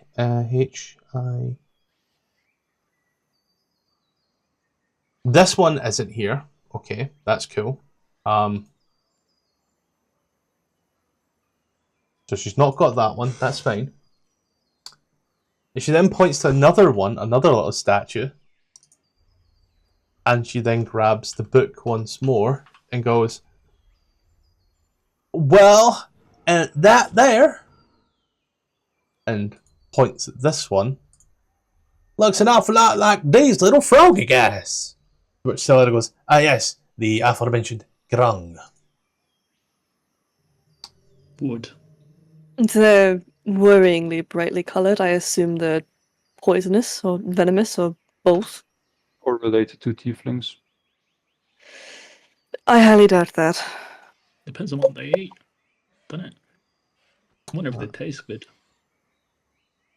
And I'm checking these here. Because, oh my god, there's actually so many of these in here, but they're not in any cool. Right. And then this here is a... That just doesn't exist at all, apparently. Sweet. Doesn't exist at all. So it goes, oh! And then... That is... Sorry, that's the wrong accent. Well, God, then there's this one here. And she points to the large eldritch snail once more. And then goes, it fucking exists! It's called a flail snail. I can see why they call it a flail snail. Yes, it's oddly fitting, unfortunately for us. And Clive, it's about that point there that as she's saying all this, you look round and you see Yeah, I this know. one again. And it's at I know that what point there happened. you remember eating something equally as delicious as that looks. No, I didn't eat it. I cracked its skull open against a rock because it stole my food. No. No. You ate this thing. I'm pretty sure. Oh. I'm pretty sure you've eaten Sue Monster already. Oh, yeah. I still have the tenderloins. That doesn't look so similar. Looks similar enough to a guy that sees everything with a squint. What? Don't worry. But as she kind of looks round and... How much did you pay for that book again? Oh, goddamn, this here was 50 gold pieces from Volo. Oh, 50 gold pieces well spent, I guess. You may not have heard that much. That was a sound investment. But yes, many of the gods here are also kind of derivative of creatures, or rather, creatures are derivative of them. The 9 gods are all tricksters, so do be careful. All is not all as it seems here in Chult. As you ascend and descend the levels, you just see numerous, what would essentially be churches dedicated to these creatures with their own individual overgrowth and such. Some of them do seem to have like spiders and such that you very easily and very quickly dispatch. There's no major issues as such. But as you do get to the top, eventually, you get this gorgeous panoramic view of the entirety of Mezro. The only way that I can describe this as someone who hasn't been there but has seen images, has anybody been stupid enough to climb the thing at the Vatican to see the entirety of Rome? You know, the tallest building in Rome. I haven't because that's a lot of stairs, but I've seen the views and it's like that. I wish. You just Yeah, I see, did it with high school. yeah. So you know what I mean. Like you just see everything, and you It's see fucking, yeah. as you're walking around, you see the entirety of Mezro. So you know now, technically speaking, you see this map, and as Celada stands and points out, we have just come from the aforementioned market quarter. Over there would be the scholarly quarter. As you can see, all those big buildings, those would be libraries. All the way over here would be the residential area. This is where the populace would stay. And down here in the southeast, as you can see by its extremely lush overgrowth, this is where all of the food would have been created and grown. This was a very self-sufficient, self-driving city, as you can tell. And it was built in such a way to facilitate all this movement. I do not know what they did with the dead bodies, though. We are yet to come by any other crypt other than the Falls of the Fallen, and those were for the guards and the very special people. Not for the commoners. Maybe they became fertilizer. Did the giant footsteps lead into the agricultural sector? You can't quite tell because it's all flooded and swampy. But what you can tell is something clearly as big as those feet have busted the walls, as that's not normal wear and tear, and it does seem to be an almost through and through straight line from one break to another, as if it's been like one fluid motion of a foot being moved. Interesting. So do we have any questions from anybody in the back at all? Surveying the city, is there any sign of? Didn't we come across like a large frost sphere in the jungle once? Like cold sphere where there was You something. did, indeed. Is there any like sign of that out there? If you look round, you do see somewhere in the scholar section, did I say it was? The scholar quarter, that it does seem to have this one particular area where there does seem to be an awful lot of rising steam. It's the best way to describe it. But it does seem to be blocked off mainly by buildings. I'll point that out to anyone who's interested that there's something there. Dragonbait kind of takes a look over and it, like, looks at you immediately as you rain. Like, you can see like the big pleading eyes, for lack of better terminology, like there's almost hope behind the eyes.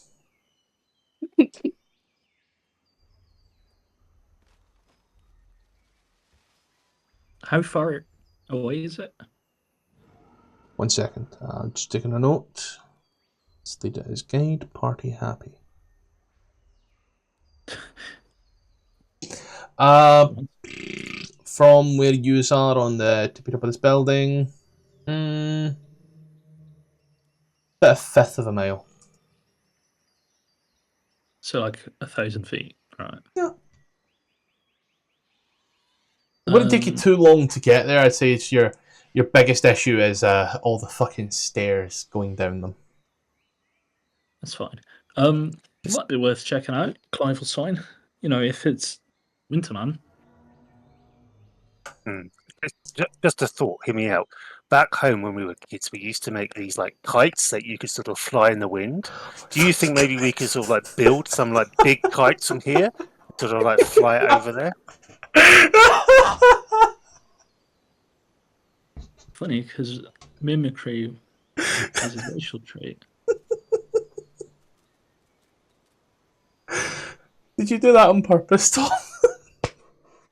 Me? No, never. As you look round, there's certainly fabric in abundance. You know, I and don't know if that would hold our weight. like from canopies that would be over stalls. There is a few of those for certain around. There are some very thin curtains in places, but they also do have a lot of holes in them.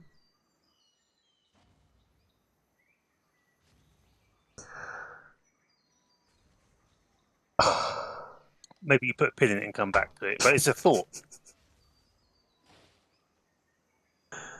Never change, Tom. Never change. No.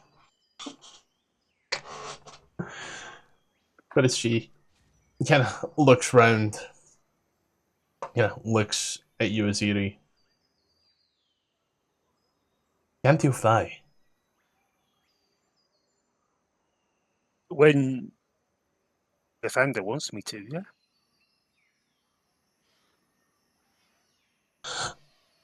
That feels a bit counterproductive. You know, what if someone pushed you off a cliff and the thunder didn't want you to fly? Would you just die then? I'll probably try and grab the cliff. Bless your heart. Why would he not want me to live? Why would you want It's to fly? hypothetical. She could throw us very far. That one time Tom should have taken Path of the Giant. Level 6, just start yeeting people. That's, I guess, level 11, actually. Even then. But she kind of looks around. So are we just going to go down and go across? Or are we checking out other places? I mean, it's it's the most obvious thing that something's happening there. Everything else looks empty, doesn't it? Yes, You're not. like the um, like the abandoned city that it is, I suppose would be the phrase I'm looking for, right? But Oh. yes, we can certainly.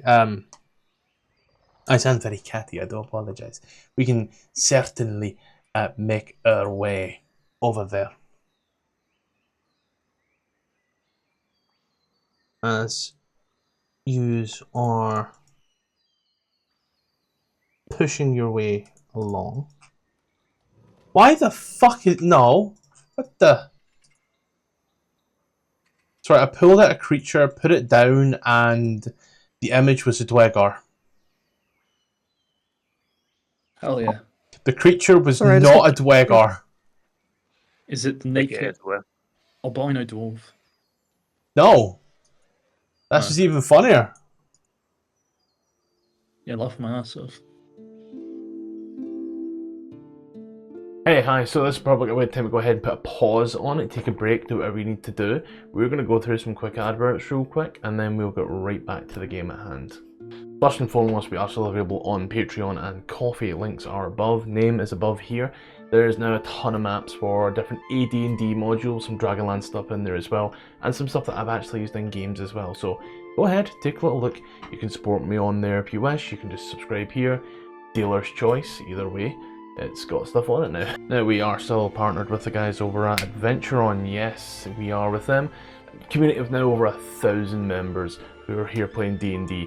Be that Play by Post, Foundry, Roll20, Owlbear. It's there, ready to play. Plenty of DMs, even more players. Open welcome community. Links below and also on screen. Enjoy. So there's a go live time. This is when games will go live here on YouTube and you'll be able to see them. So that is firstly in the Europeans, 8 PM CEST, 7 PM GMT. In the States, that's 2 PM EST, 1 PM CST, and 11 AM PST. On Mondays we head up to the frigid north of the Sword Coast once more to Icewind Dale to face the rime of the Frostmaiden. On Tuesdays we trade the frost with the tropics as we head down to Chult for Tomb of Annihilation to stop the death curse. On Thursdays we keep things eldritch with Vecna, Eve of Ruin, the 1-20 game where I even bring in new dungeon masters to run it with me as a player. Things are getting weird now. Keeping us firmly in the northern part of the Sword Coast, every second Saturday DM King takes me and a bunch of mates through the lost mine of Phandelver where we try to find the obelisks and what lies below. I managed to stay in all of my clothes the whole time, so without further ado, let's get back to the game. Yeah, it even says it's that as well. Fuck, I'm just gonna turn the ring off.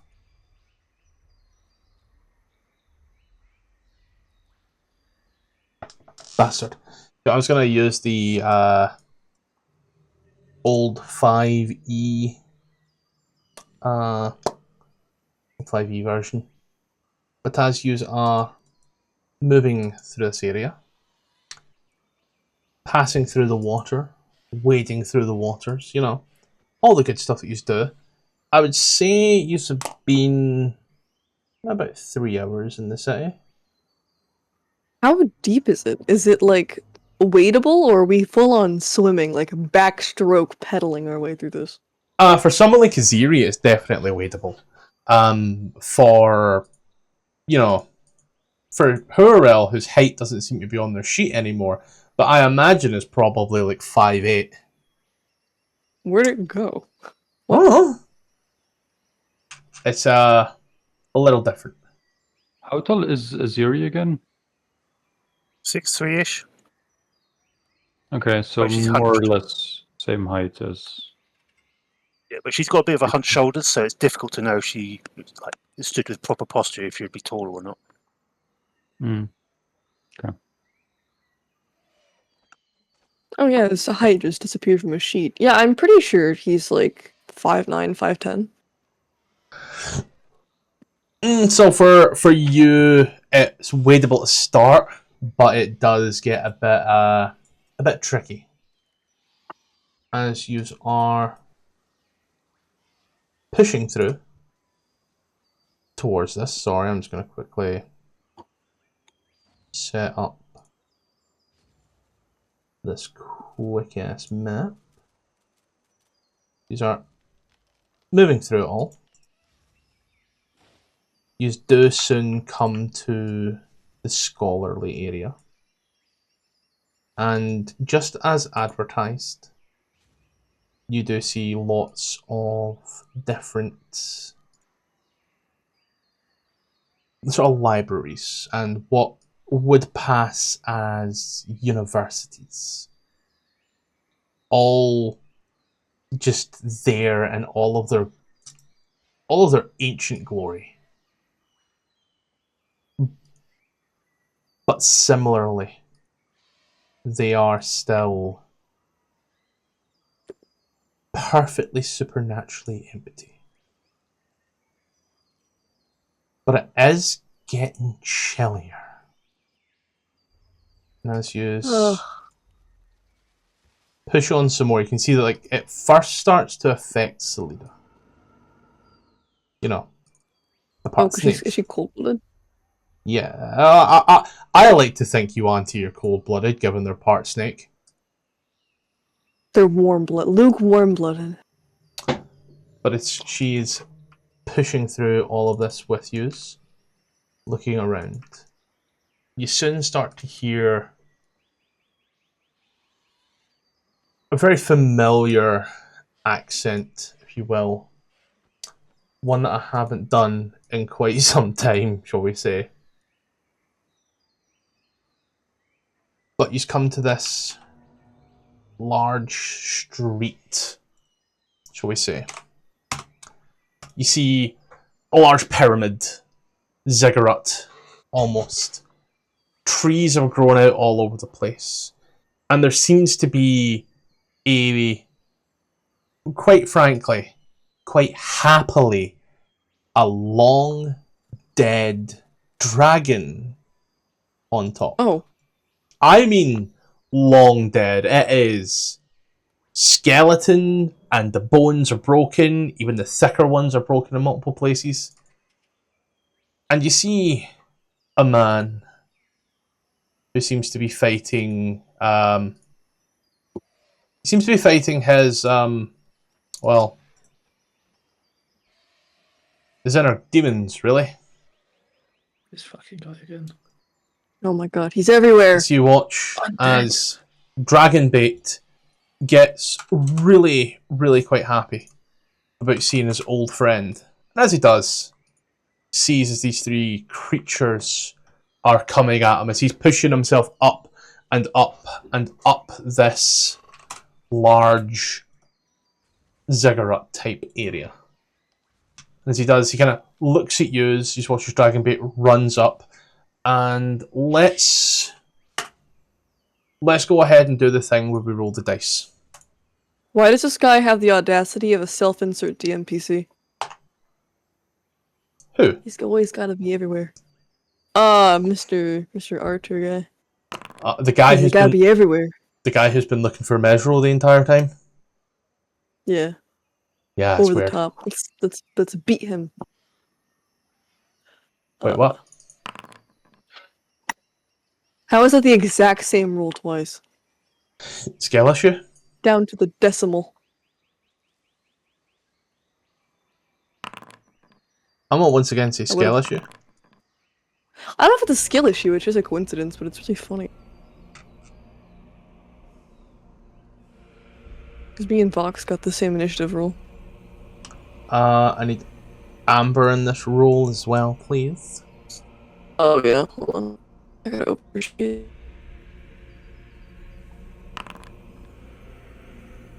Yes. And then, like that, we are here.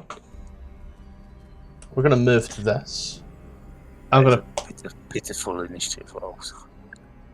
Yeah. Yeah. I got an out of 20, mate. Did you want them back? Yeah, then there's two revenants. Gark, Hello. do you want Dragonbait? Sure, yeah. Why not? whilst... So I will say, whilst it's not on his sheet, okay? Whilst it's not on his sheet, he's CR 5. So, given he's very clearly a paladin, because he has a fucking holy avenger, just His greed sickens me. do the math for his lay on hands and treat it as a bonus action. Alright? Okay. Oh, is that a pie chips? That's chips, gravy, and peas. That's a yeah. Awful. It's the gravy on the peas for me, but it's also the Wiggin mushy Slappy, peas. you're making up words. It's the mushy No, Wiggin peas. Slappy is a pie in a bun. Oh my god, Interesting. Tom, when you say bun, do you mean a morning roll, a bread roll, a barm? Yeah. Ah, I need you to tell my girlfriend that one. She thinks I'm the only person that does it and calls me weird. A rolling pie, is so fucking good. I'm looking at this. What is this? This is an affront to God. Anyway, Gark as Brutus. Yeah, Brutus pull out his little javelin of lightning and throw it at the one in the back, doing the whole lightning bolt shebang, Yeah. bada bing bada boom. For these two revenants to make a dex save. Dex save of 13 for these two, yeah? Yeah. Cool. Bottom and top, an 8 and a 5. So both just straight fail, and both take 19 points of damage. You watch it through, and the one that's pushing the stairs seems to turn its gaze towards yourself, and as it does, you watch as its eyes widen as the other one looks at you the same way. Did anyone else return? Does Winterman look hurt at all? He looks bloodied, yes. He seems to be having the fight of his fucking life right now. Very quickly. Me personally, if I was alone and I was getting attacked by 3 revenants, I'd also be pissing myself. I would like to move up to here. And, Yeah. Pump the air, yell, "We're here to help you, Winterman," and use this on him. 12 temp. Yep, And see, that's all takes for it. Brutus. We move over to the Revenant. I've noticed the thing isn't spinning anymore, which is a little bit annoying, but that's okay. The Revenant, having heard the lightning, heard the thrashes, will make its way towards Dragonbait, and I'm going to say phrasing before anybody else can. He's going to fist Dragonbait twice. Yay. So like Ruby's not here, so we'll all Be adults about make this. sure sensible people. Yeah. So 1d20. It's going to do some really dumb crap here in a minute, so I haven't had time to break the rolls out. Oh, fucking hell!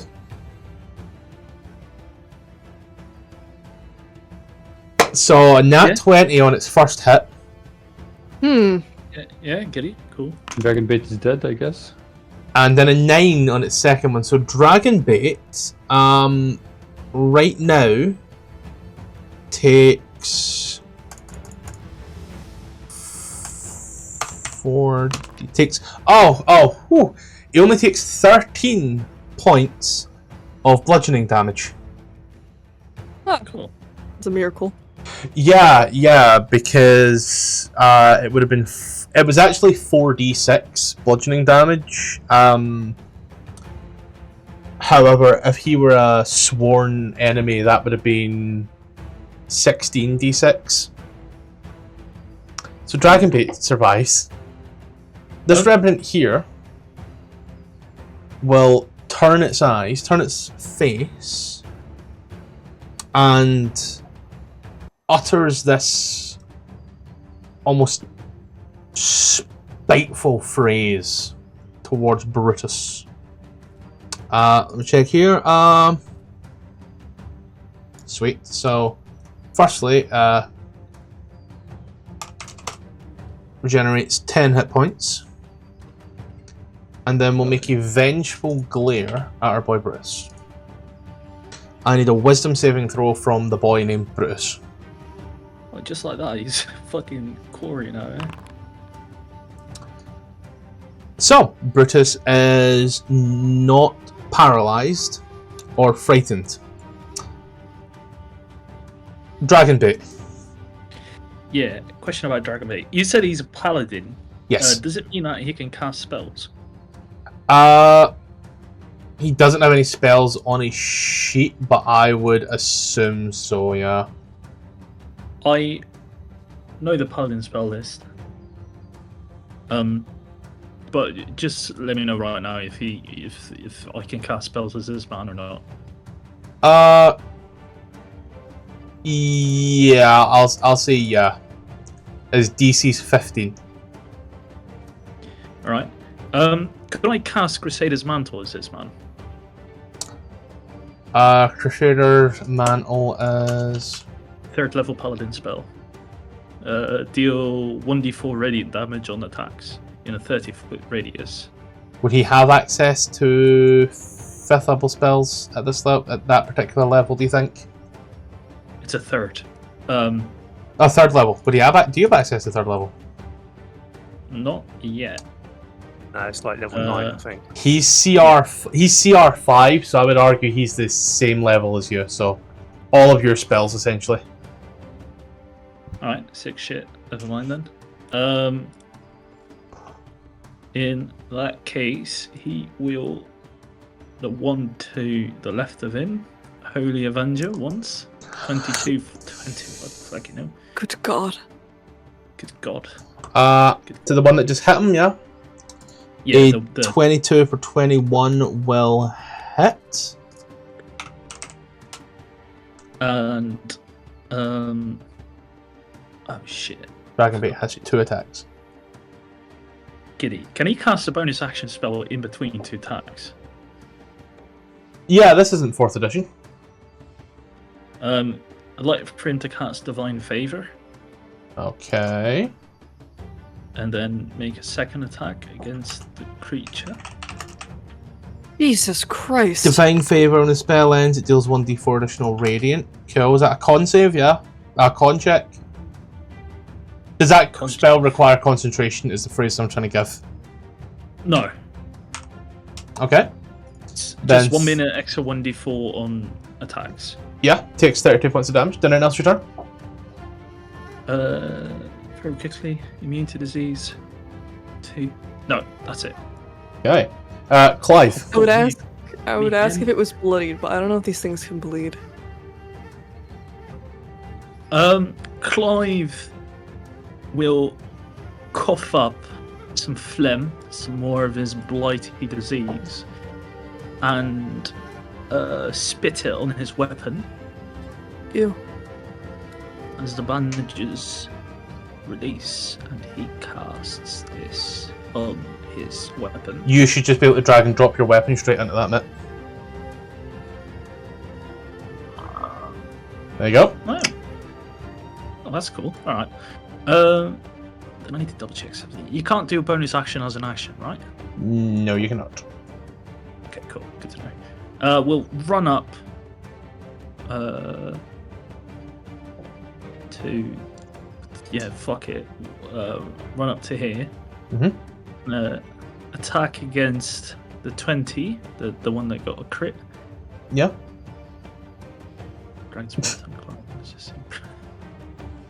I best get the artist first symbol. attack. Yeah, I'm listening. What you got for me? Hell yeah. Second attack, a 13. 13 meets it, beats it. Awesome. For 14 slashing. And an additional 2 from the miss because of graze. And that's it. So 14, 15, 16 points of damage. Okay, Artus Simber's turn. Big ass stat block.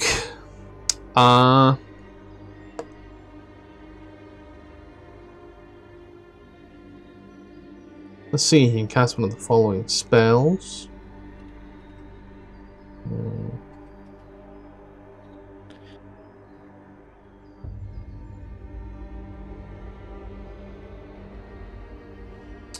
He will cast.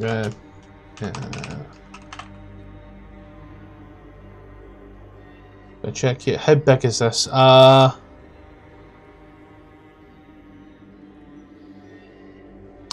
Okay, that's just.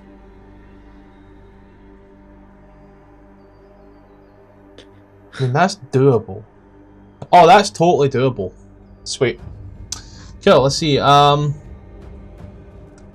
this is busted. He is gonna cast. Because of the ring, right? Oh, it's a big ass spell.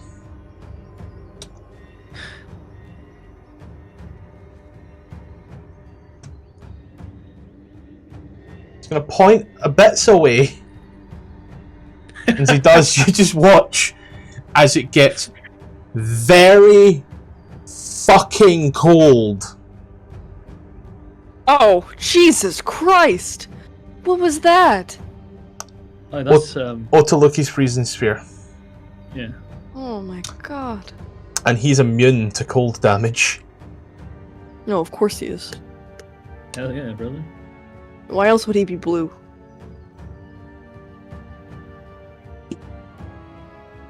Checking here. Oh, it just freezes. Freezes liquid to a depth of 6 inches. It asks for a minute. If creatures were swimming, the surface is frozen and they're trapped in ice. I've never seen this spell before, but it was this or Cone of Cold, and I know straight you were getting hit with a Cone of Cold because there's no way I can make it effective as this. These guys need to make DC 17 Constitution saving throws. It's going to roll 2d20s. Big area of effect. Oh yeah, a 19 and a 14. So the guy that passes, this is hilarious, dies. And the guy that fails, he just takes 37 points of cold damage. Just casually. Casually. Aziri, it's getting a bit chilly. Yeah, it also managed to crash my game. So,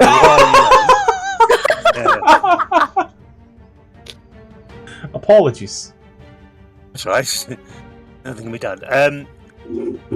Which one of the two that were hit died? The one closest to him, or the one near? The one closest to him died. Okay. And they're standing on steps, aren't they? Off Yes. to the side. Mhm. Is there like a height difference? So if they were to go off the side, would they fall down at all? Currently, right now, they'd only fall about. One of them would only fall about 10 foot, and the other one could easily step off. Okay. So. Am I in? Yeah, I'm in. That was quick. Nice. So first things first, I am going to Rajay. Because these are obviously dead / weird people, aren't they? Yes, very much undead. Don't like that. So I'm going to rage. I'm then going to use my boots.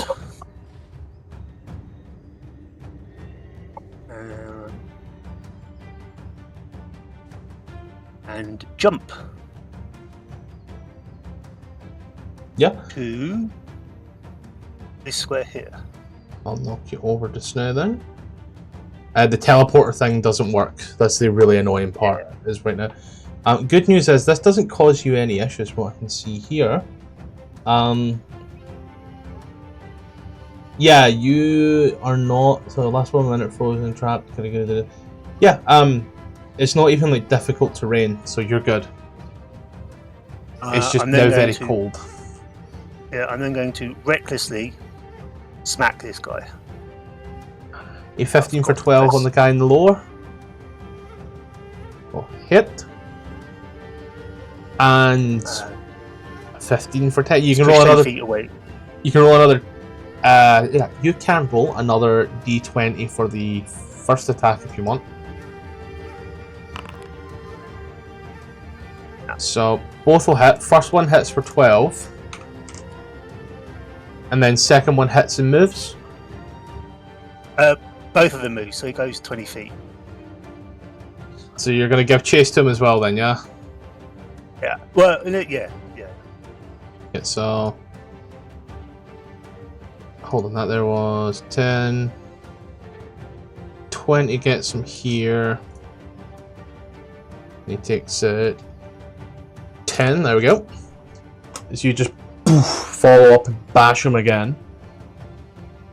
And move up to him.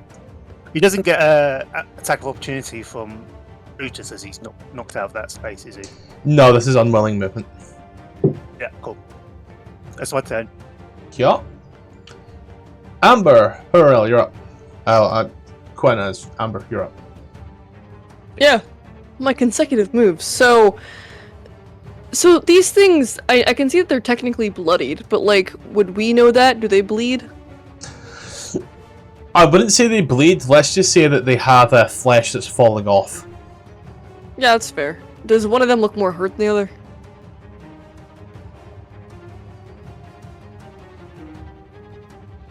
I'm gonna say now, no, because there's quite literally one hit point of a difference between them. Is this like a consistent area of effect, or It's is it just like cold the there template now. left over?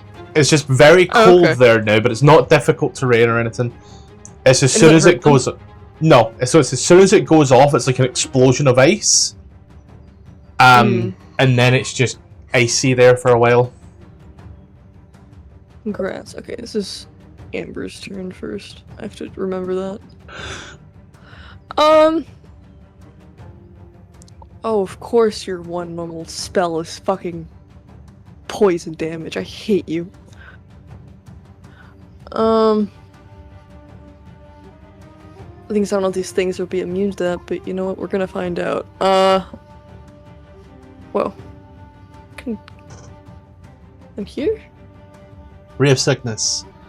Fire off the Ray of Sickness, an 18 for 4 hits, and as it does, do you do anything else with your turn?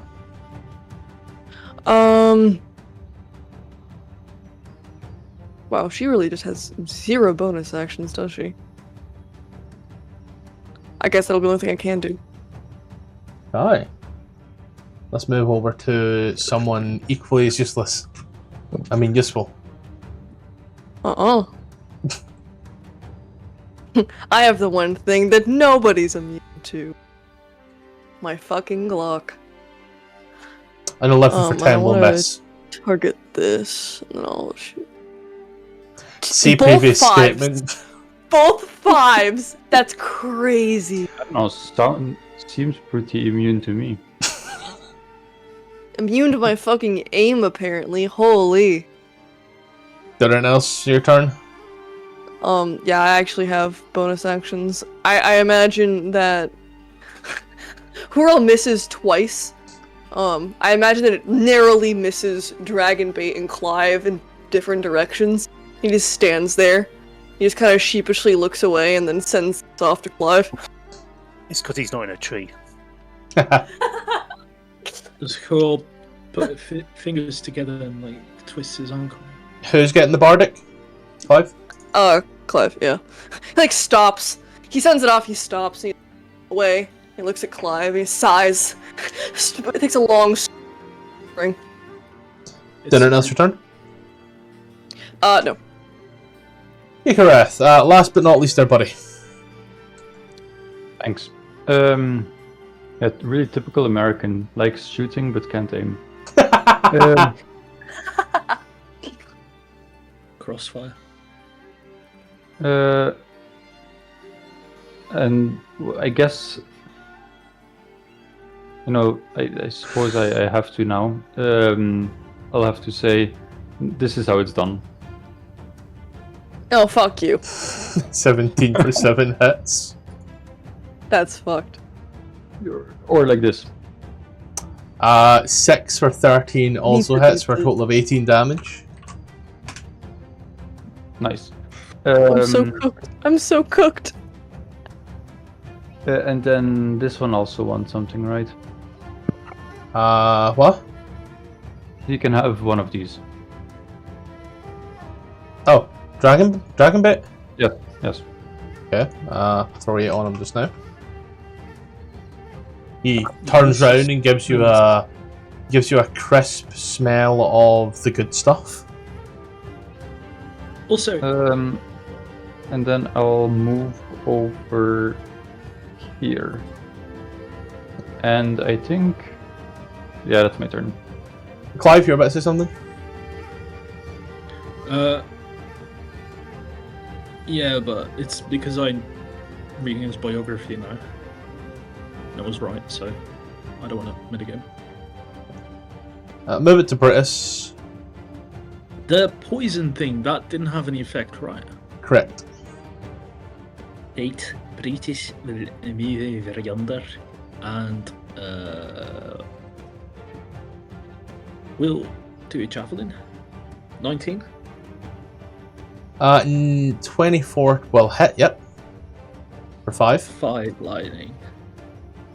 He has extra attack as well, doesn't he? Yep. Yeah, he does. Okay. Second attack. Nope.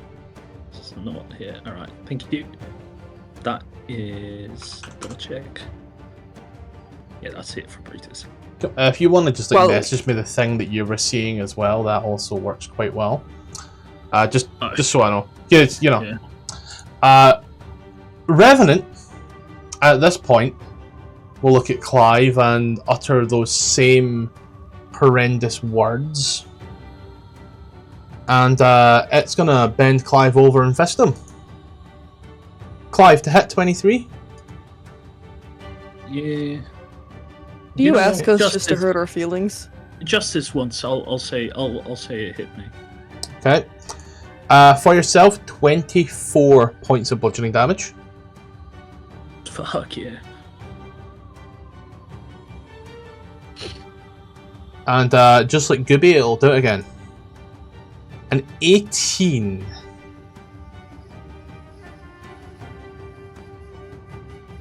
(18 to hit. Wait, when I'm fucking confident. Yeah, of course it hits. Well, fuck I it. don't know if your AC was higher than 18 there. Oh no. 29. Fuck yeah. We one hit pointing this motherfucker. I saw that. Oh. And he's taking radiant damage, so it doesn't proc. This guy here, now, not very happy with what's going on. He's going to make an attack against Brutus and then an attack against Desiree, because both of you have been in there at the same time. So, towards Brutus in the first attack, a 15 to hit misses. And then Advantage on... against me. Yep, on a Ziri, uttering the same vows that it did. Tom, I wish you hadn't said that. Oh wait, no, it's half damage, thank fuck, because that's a nat 20, Tom. Yeah. Just so you can hear how thankful I am that it's half damage, full damage is 42. So 21. Yep. And I'll cry a little internally. And we'll move over to Dragon Bait. Yeah, Dragon Bait will release a little scent of ham and look at Clive, and Clive will, I don't know, do nothing. One attack against the dude in front of him. 7 shall miss, sadly. Second attack, Natural 12 for 25 will hit. and he will do a Divine Smite at second level, because why not? 48. Yes. Go. Oh my god, 28. fuck this lizard. Kills. Hell He's yeah, so brother. strong. Oh my god. It's He's the sword. scary. It's the sword. I know. Thumbs up. This is what you baited us with in Descent into Avernus, and we had no paladin party. Well, that's the thing. Archon the Cruel was the paladin. It's his sword. Clive. Yeah, Clive has no more rules. Clive will go over yonder, and first attack. 15 for 13 hit? Oh yeah, 13 for 13 hits. So I don't know why I thought it was 15. Will Divine Smite at second level as well. Got inspiration from his little buddy. 21.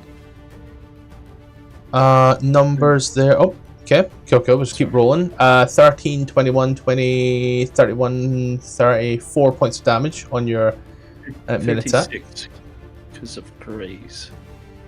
36 total. Cool. Oh, actually, sorry. Can I use my inspiration to re-roll the last one? Okay.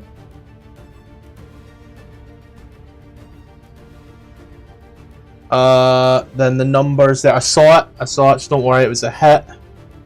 You also get a D4 in each hit, radiant. What is that? Oh, our boy. Didn't you cast a spell? 2d4. Dragonbait did, yeah, but Oh, but that guy's he dead. really killed it. Didn't Clive cast a spell? No, Clive himself? cast a magic weapon, which is a +1.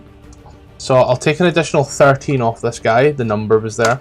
I had to think about it. Additional 13, which makes up because it was 15 damage on the initial hit that missed. So yeah, anything else? Pray, because Clive is in danger. And boy, Artus will stand up there, and as he does, you watch as he pulls out a longbow. And as he does, he pulls back a arrow, looks at everybody and goes, "Radman, I see you've made it!" And will fire, Oh my god, he's... and you'll fire a third time. That's in that 20. And he will hit this guy for a total of 11 damage. And as he kind of looks around, he then goes, "Dragon bait!" As he looks like the dragon bait, he kind of looks up, and as he does, you can see this unnerving. It's a smile. It is a smile, but it's really fucking unnerving to see this thing just smile all teeth. Aziri. Oh my god, this guy's aura farming. Has he kept in mind the increased density of the air because of the temperature when firing his arrow? I think something that has a 600-foot reach against something that's less than 70 away, I don't think it matters too much. Okay, fine. Clive, you get 4 temporary hit points as the flames just go and brush your and then as a bonus action, my wings spread out.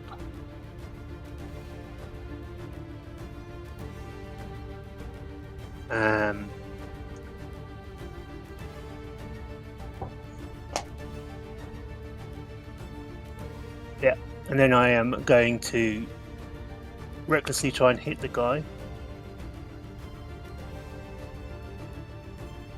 How do you want to do this? Just cave his head in brutally. Straight Big bam blows. bam style, just you hear the crack of the body as it then Well, goes limp. Actually, what we'll do, first hit, swing up, knock him up in the air, and as he's coming down, I'll do a full 2-hand slam into the ground just to smash his skull. Just up Cartoon and up, ass and then finisher. just down. You hear that crack as you watch. Just as it does. He had a whole 3 hit points left, and he's gone. A little scoreboard pops up with the Aziri 1, Revenants 0. As Fucking Super Smash Bros. Brawl ass move. as these all stand there, and Artus kind of comes on down, looking at you, and I'm sorry you got so chilly. So, had to take care of the undead. I'll be taking care of that. I found Mezro. You found my friend. All is well in the world. One day, I hope we get someone that just talks like a normal human fucking being. One of these days, Garg. One of these days. Clive is gonna sit down for a little bit. I gave you healing hands, so that's 3d4 plus. I walk over Oh, to no, just Artus, 3d4. There you go. That's 9. and I look at him and I go, "So is it you who's been leaving all this ass around?" And I point to like the big ice ball. Yeah. That was me. Jungle's a bit hot. Had to cool it down a little. Cool myself down. You see, I'm not very well dressed for the jungle. And you finally made it. Your camp was a bit overcrowded, so I had to sleep out in the night. But I'm glad you're here. I'm glad you're all here. I'm glad you brought my friend Dragonbite. This Dragonbite's got like big toothy grin, like give you like a big cuddle, and it's again like from the offset. If anybody just saw this, the most terrifying thing is happening right now is a dinosaur is trying to eat a man. But yous who are aware, the overwhelming scent of the beautiful, beautiful smells that he makes when he is happy and excited fill the aroma. So it's kind of looks around. So, you been long in Mezro? Not terribly long. We just got here a bit ago. Granted, we waited a bit, but more or less just exploring. Have you found what you were looking for in this abandoned heap of stone? I've not, but I have noticed that everything is extremely empty. Yes, it's quite peculiar. It feels like the earth just sort of swallowed it whole. In the libraries, I've no books, no trace of a book. The shops, no produce, but stalls have trees growing out of them. Usually, those were the first undead we've seen since we got here. Honestly, I thought this place would be crawling with zombies by now, but seems quite the opposite. He kind of walks up to you. Artus Simba, you're welcome. Puts his hand out to shake. Yeah, I'll take his hand. Sure, why not? Gark just rolling off a 1, 2, 3, 4 hour long rest here. Short rest, yeah.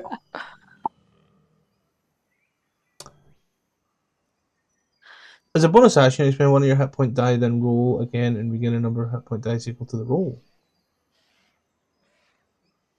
Can I? I think that's only one, but sure. Take a look-see. This like Full bonus actions. dragon skeleton. Can I garner anything from this? Like how old it was? I don't know if you'd be able to tell what kind, but Give me a call it nature check and 20 minutes. because I know certain dragons have like different horns and stuff. Yeah, no. Wings, yeah.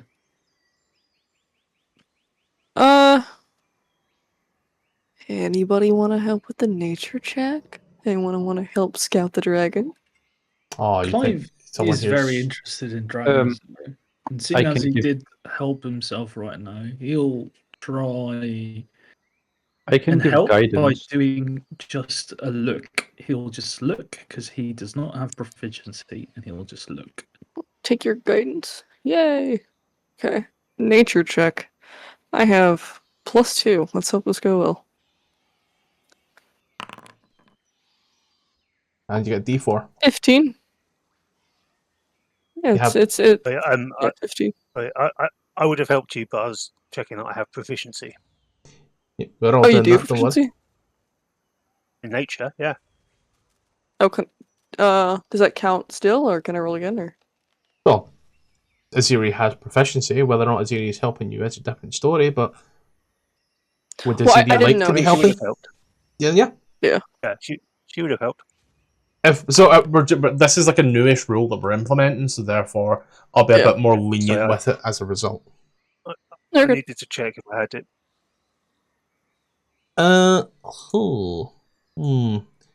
You can tell that by the way these bones are, they're very, I want to say porous, for lack of better terminology.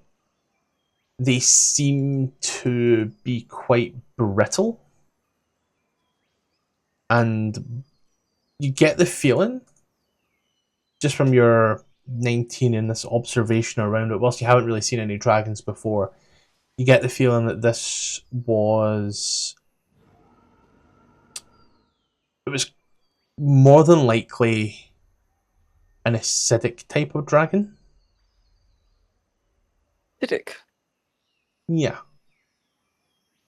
So, probably chromatic? Chromatic, yeah. Yeah, it's like a black dragon, probably, something like that. Oh, wait, aren't copper dragons also acidic, I want to say? Oh, Yep, they are. So, one of those. I mean, based off of the horns, it doesn't look like a black dragon, I don't think. so I'll say this now. I've used this texture pack before in Dungeon Draft, which this is clearly a Dungeon Draft software map. When you look for a dragon skull, it only has the one skull. Mm. And it's this. So it's every type of dragon and no type of dragon at the same time. I just want to essentially figure out whether or not it's chromatic or metallic, because I can tell a lot, very different things depending on what it did here. Give me history. History? Yeah, Okay. as you're looking at it and you're thinking on. How can you tell it wasn't just killed by acid? I think that would be more patchy. Does anyone have proficiency in history? Well, this is your own internal check. I'm not allowing help here. Okay. Okay. Guidance allow? Oh, doesn't matter. From what Salida has said, and what you've gathered, something laid siege to this city. Okay. History has told you, through all your years and all the stories that you've heard, black dragons are cunts. Yeah. Copper dragons, chill. A little bit. They're away with the fairies half the time, but laying siege to what seems to be a rather peaceful city does not seem to be something in their repertoire. Yeah. I thought black dragons were decently small though, or maybe I might be thinking of a white dragon. A void dragon? No, black dragons. I thought they were smaller, but I could be thinking of white dragon. White dragons White are one the is smallest smaller. dragon. They're also the most thought feral. Size is relevant to age. I thought one was smaller. All dragons get I think all dragons get to like the huge size, but white dragons are on the smallest edge of huge. Yeah. But the size of I'll say the size of the bones I don't think is representative to the size of the dragon to begin with, because that's... How old did this one look before it died? The bones haven't quite been as reclaimed as most of the other places. It looks like it has died potentially within the past 50 years or so, as if this place was sieged about 100 years ago, based on the reclamation, then the dragon is only about half as reclaimed as most other things. Can we Do, tell do we know based like on how the- old? Can we tell based on the hip size of the dragon whether it was a male or female? No. You know, you can well, you can tell it was an older dragon, probably an Yeah. adult, due to the length of its body. Again, Okay. history tells you that ancient dragons, they tend to covet life more than they covet, their own cruelties and such. As living a long life is a great way to find a great hoard. Yeah. I'm not quite sure how dragon biology works. I don't know how long it takes for the eggs to hatch if they're ancient creatures, but if this thing laid siege, maybe it nested here? Maybe, even if it doesn't have little dragon hatchlings, maybe it has a lair around here. Maybe it turned it into some sort of nest. We could keep our eyes peeled for something like that.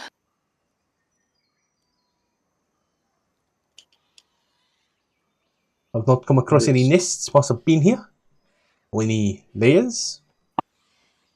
But I am looking for my wife. Have you seen her? Your wife? I don't think we've run into any women on our travels, necessarily. Yes, we have. Well, besides the one that's stuck with you and sleeping in your tent, I'm sure you remember quite clearly. Well, I sure hope she's no one's wife. Oh, really? And why would that be? Because it's a little unseemly. I forgot about Kiana and was looking directly at Selena. Well, that's different, because we, hired her. Yeah, but you Yeah, we still came didn't across meet her. her on our travels. It's not the same. It's Artus. Oh, right. You're an entirely different can of worms. Artus kind of looks at Kiana. Forgot the name there. Just looks her up and down. It's not my wife. That's okay. But there's a different woman entirely. I tell you what. Yes. Though. Yes. I would be quite concerned if your wife was a snake. Love is love. Exactly, as your friend said, love is love. Do you have a problem with interspecies relationship? Or interracial marriage?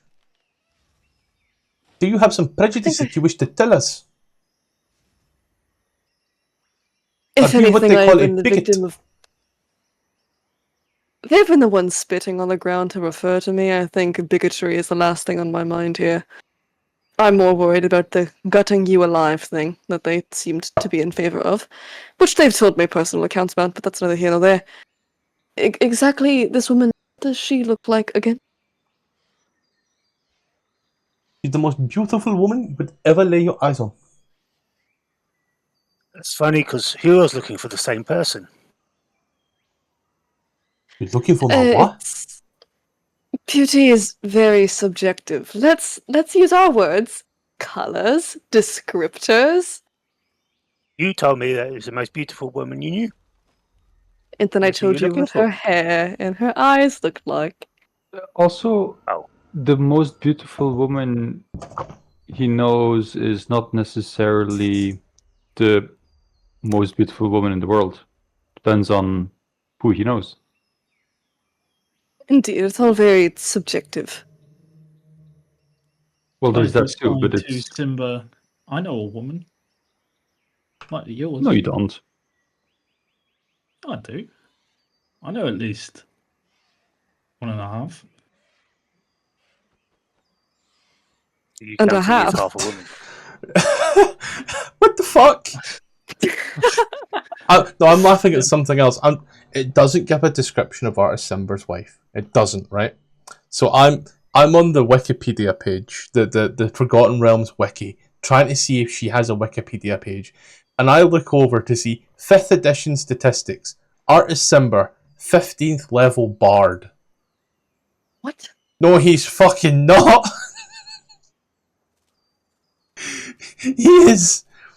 He most certainly is not a bard. with his longbow, his dagger, and his, oh yeah, absolutely no fucking spells.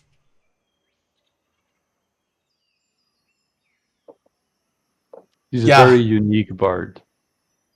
He's an eloquence bard that took it too far. Let's see. Artus. Yeah, I know her name. I want to know. Oh, there we go. Oh, okay, right. That is Hold on. She's a tabaxi. No, Tabax- she's not. Tabaxi's an No. ethnicity. What the fuck? No, she's not. She's one of the original people worships Uptail. This is so weird. It's just that I see that part. I'm like, what? Because she's a human. She is. Yeah. She's got long brown hair, nice tanned skin, nice like a mocha complexion, and she's I want to say that's green. Yeah, it's just nice green eyes. She's quite tall. She's she's probably about 5'5". She's quite muscularly built. You can't miss her. Yes, I'm certain that we would have seen her if we came across her. More likely we would have remembered. You know, we did come across some women that were quite wonderful, but then they tried to kill us on our sleep, so that does not. So, yes, I'm afraid that we've our hands are empty in terms of beautiful women who don't want to kill us. Sounds like you've got your hands full with beautiful women that do want to kill you. Yes, tends to happen when you dabble in hags. When you what now? Dabble in hags.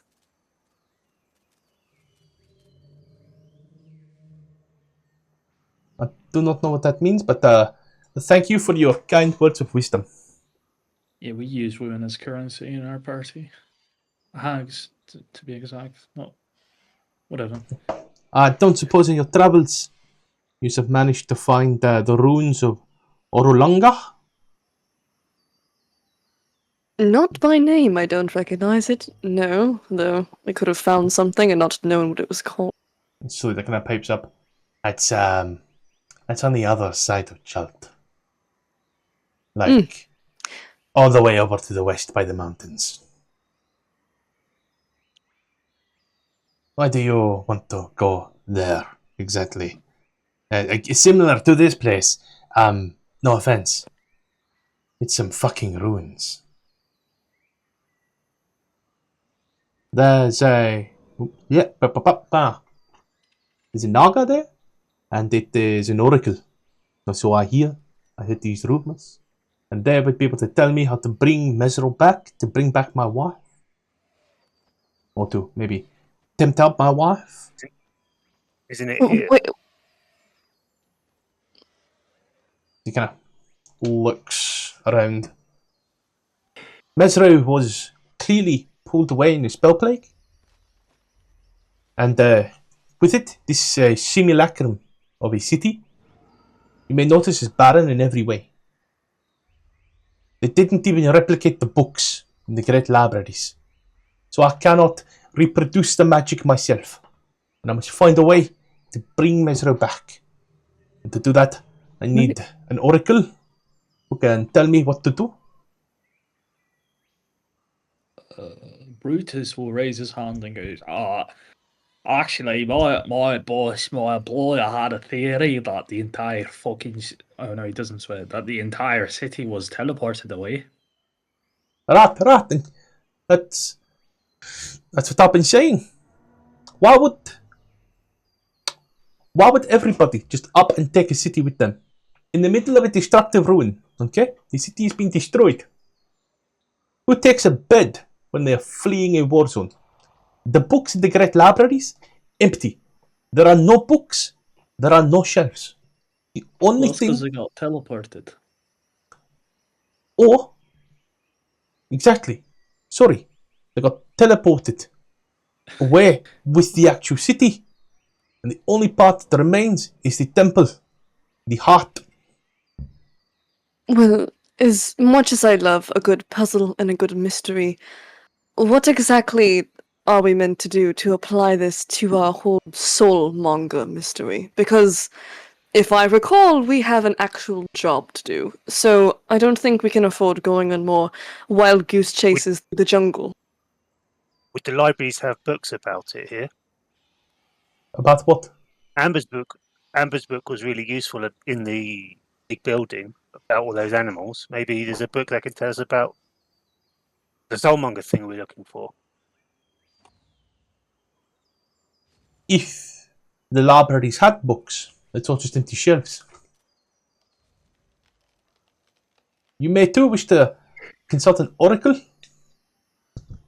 of some kind, or a soothsayer. Or your gods. We've come all this way to the city just to be told to go all the way somewhere else.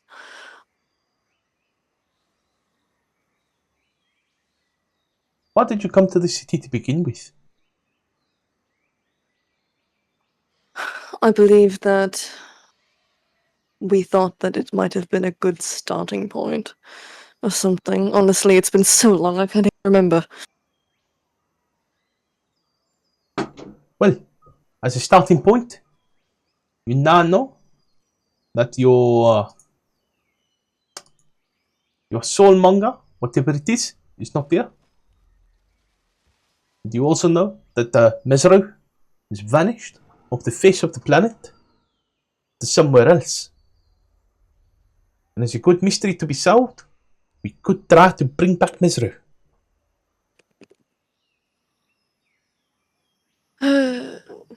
Yes, indeed. I do have my own investigation to go through. I should probably look. What are you looking for exactly? I am looking for a friend of mine, also a young woman. So I find that maybe we are a bit similar. But yes, I am looking for a ex-lover, if you shall. Not necessarily that we parted ways, but she was a difficult person. Point is, she went a bit ill, and her family has carted her off somewhere into the abandoned Chilton wilderness, and so I'm looking for tracks of her.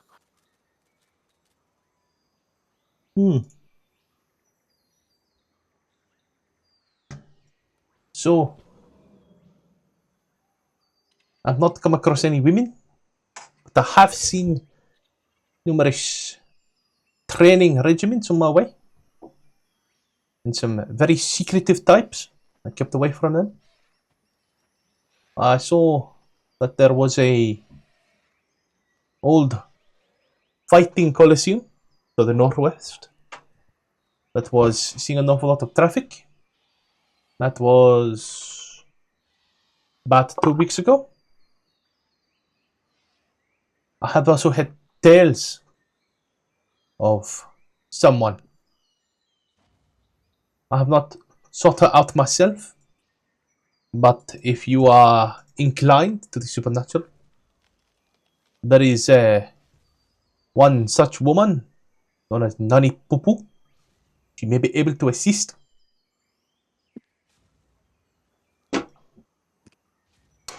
Interesting. All right, I'll keep it in mind. She is down apparently by Nabala. Or Nbala. All right. This oracle, so it would be said. Senator, you said that this was across Schult? The one he seeks is a crush child. I've only ever heard of Nani Pupu in passing. I never met this one, but the one he seeks is all the way over across my side of the jungle, if you will.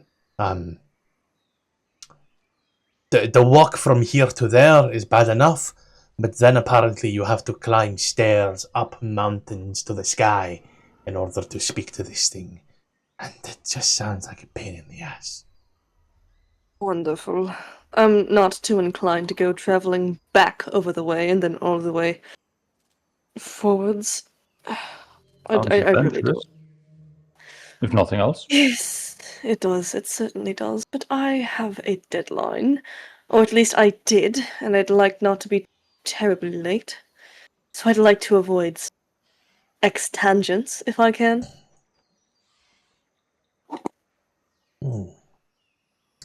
He watches. Selena kind of pulls out the map. Now looks over it a bit. Huddles yous all together as well. The place he is looking for is very close to Mbala. Maybe about 80 miles, which in Chult we can agree is close, right? Compared to what we've travelled through, yes. So,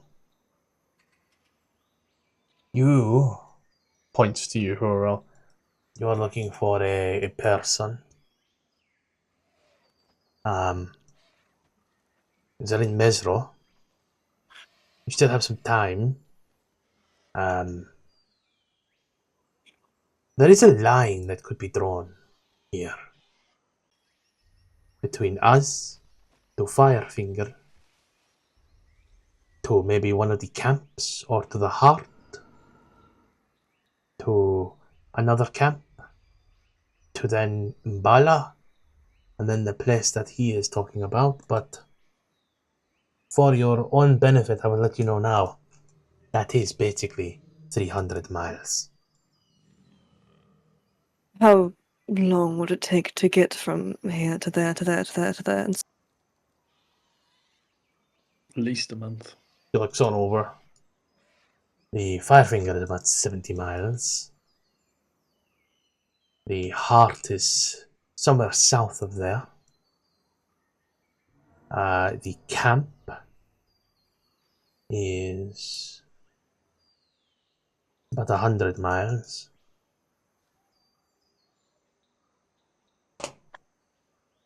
It depends on where you want to go. Do you want to draw a line across, or do you want to aim for somewhere else? if we were to go right through, how long would that take? A line across, as you were to say?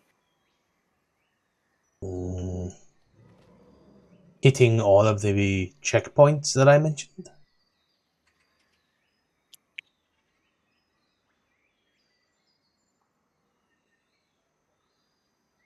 Yes, no. Yes. It would be 38 days.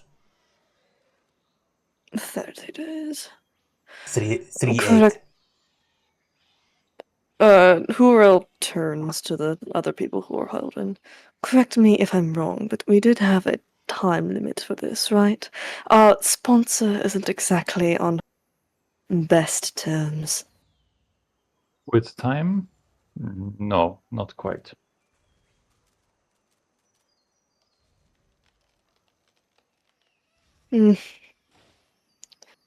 Just seems a bit of a drastic commitment to make at this very moment. I'd say, if anything, we should probably find. If we can't find a shortcut, then we should consider our choices.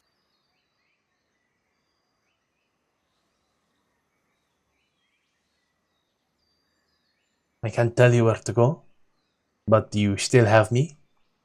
And what I will say is, whilst some of you, looks round, say I'm useless, but not exactly Who said on that? my turf. Once we get I've said that. to say Camp Righteousness and Mbala and such, I know so much more around there. I only know of Mezro because I am forced to take people here, such as, and these kind of gestures towards Artus. I don't know much else about this place.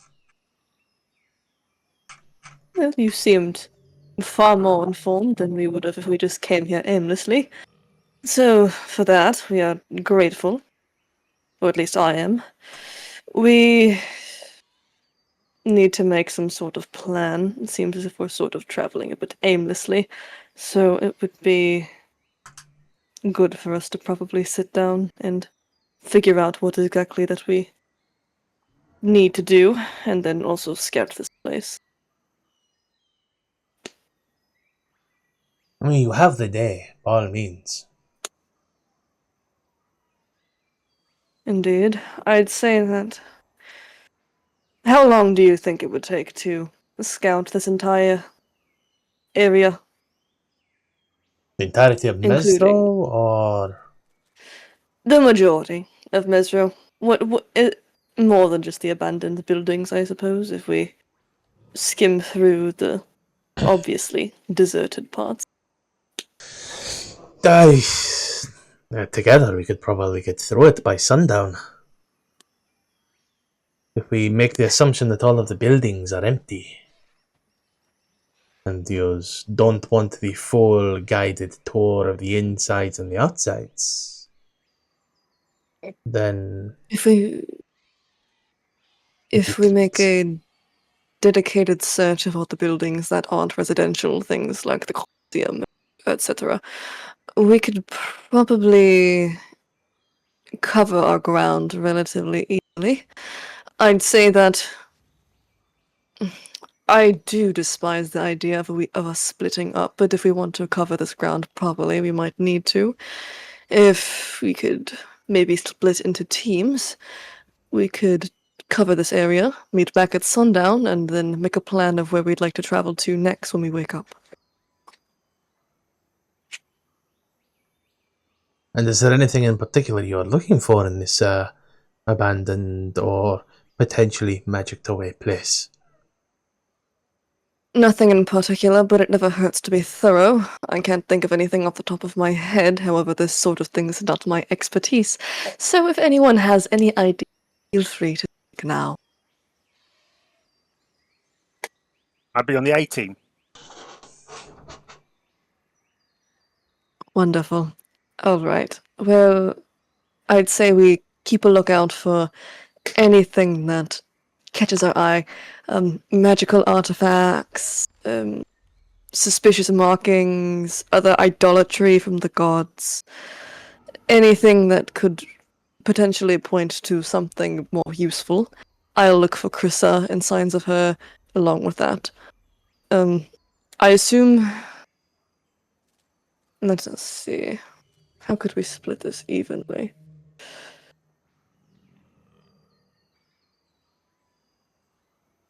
I could probably go with Brutus. We're going to need a team of 3. Brutus should be on the B 2. team because of his name. Well, Amber should be on the A team then. Exactly. Poor And AT. Artus. All right. And Claymore can be on the C team. Yeah. I'll go with whoever. It's not important. I would just prefer to have Brutus or Amber, considering that they're the ones who I'm employing to do their job.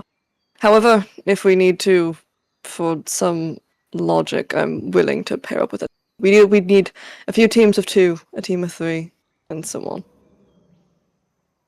Why not just ask Artus if he would help for the night and let him be off on his way tomorrow if he's going to leave? That is what I imagined, honestly. If his camp is crowded, we might have to ask whether or not Dragonbait is going to leave with him. They seem quite familiar. Yes, they're adventuring friends, are they not?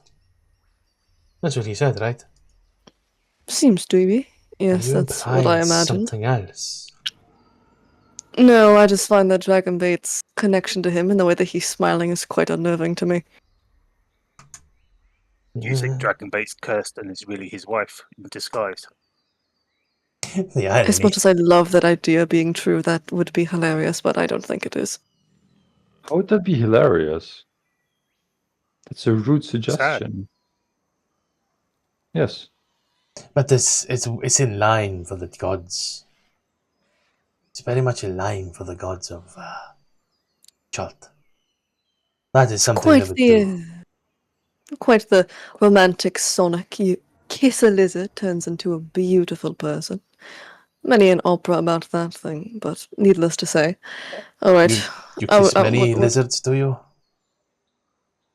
No, but I get paid to pretend like I do. All right.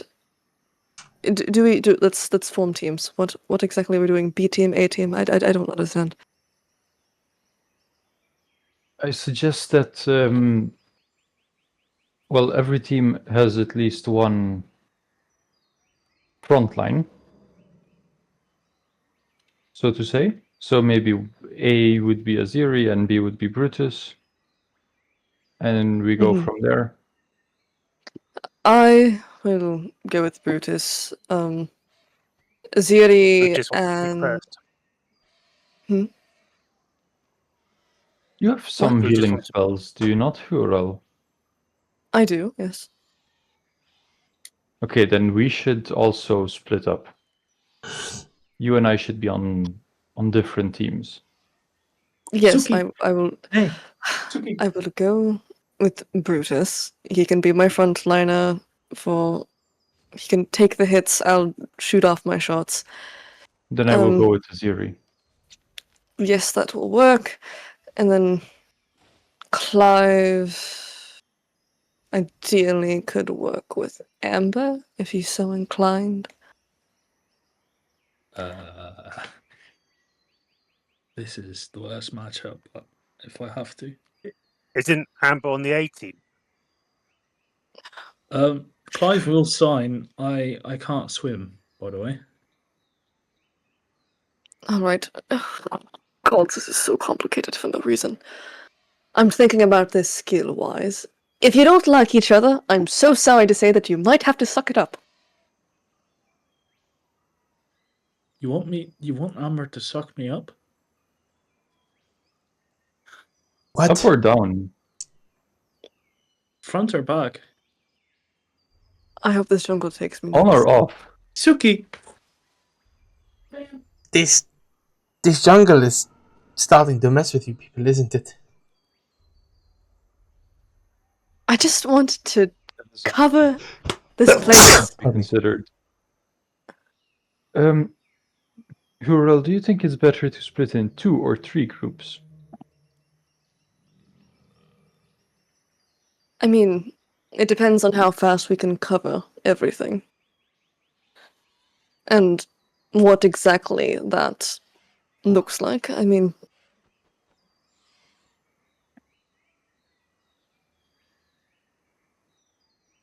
God. How about this? We all just go as one big group, and we all work together. That way, each area gets covered extremely thoroughly. And fast. Laurel shoots a look at Silada, and it's this pleading, grateful stare. Thank you, God, I just want to leave. If we all work together, we could Sighs. probably get out of here maybe just before sundown if we can kind of just like gestures toward Artus and Dragonbait, who they're like very, very deep in conversation, like or as much as you can in a one-sided conversation. But the smells are perfuming the air, like walking into a fragrant shop. Just maybe some of them are not blending well with others.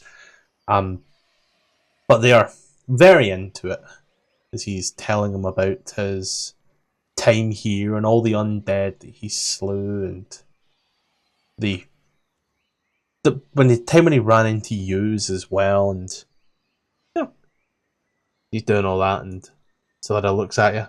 Well, whoever it was your idea, so off you go. If we want to split into teams, we can, but if we can't decide whether or not, I'd rather just go together as a group if we're going to burn daylight sitting here arguing about the logistics of it. So if I meant that's what's employing those two.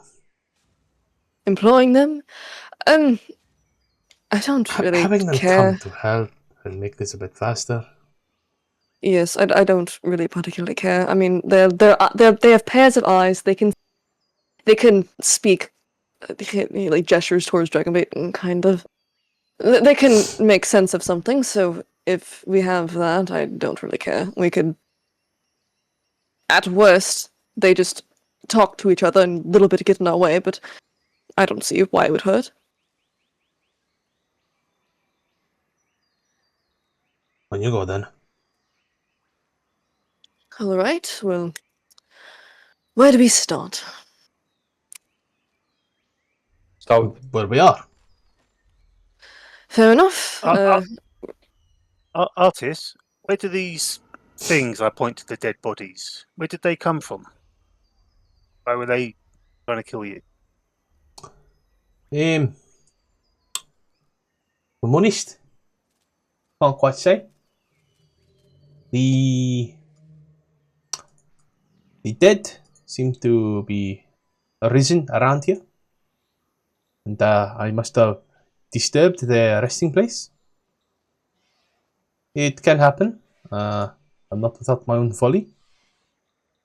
But yes, some of them were trapped under large buildings that seem to have collapsed, and I was very carefully looking for my wife, or looking for some proof. This place was whisked away, and I must have tripped. I apologize. I should have thanked you for your help. It's been a great help for me. I was definitely dead if you had not come around. So I've got to thank you for that first and foremost. It may not be much, but it's a token of my appreciation. And he kind of gets into his pocket, and he just puts like a little bag of. It's a little furry bag. As he kind of hands it to you, and you feel like this, like a rabbit's pelt little pouch.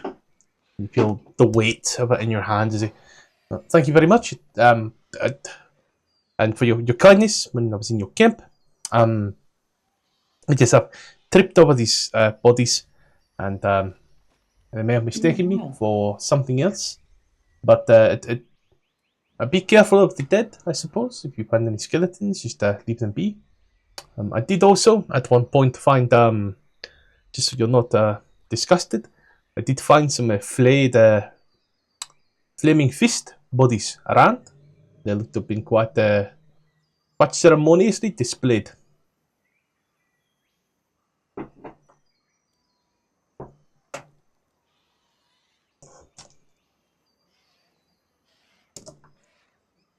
Have we heard of the Flaming Fist?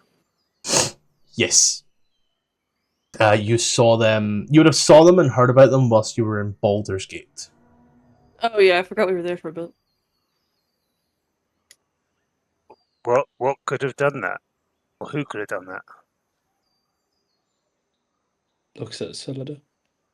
Yeah, like as you look, like his eyes are like darting towards Celida. It's like she's talking to she's talking like her, and so she's like, see the eyes like constantly darting.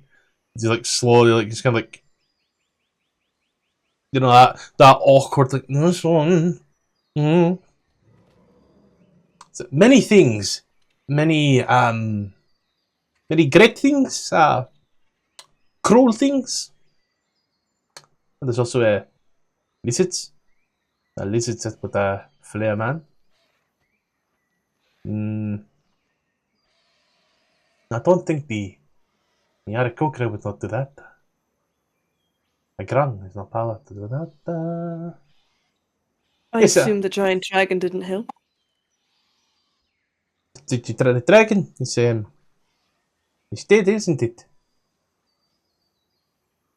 At this point, I'm willing to make any guess of whether or not time has been altered. I'm just throwing spitballs at this point.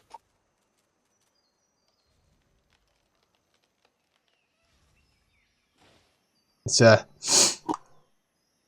only the dead that were here when the city fell. The dragon is it may have found its own roosting spot here and came to die. Or been slain by other more adventurous types. Who's to say? Right. Well, with that being said, I think we can probably start on our expedition, so to speak.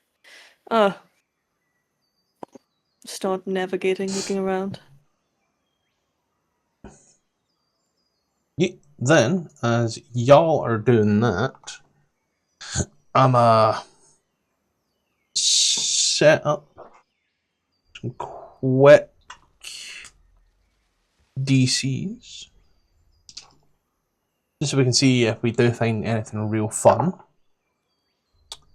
My math will be hilariously fun on these. So, user in the scholar quadrant. So, scholar, market. What else did I say? Agricultural and civvy. So, 1, 2, 3, 4. So, in a sec, we'll just make these some good group checks. What are we rolling? Well, sec.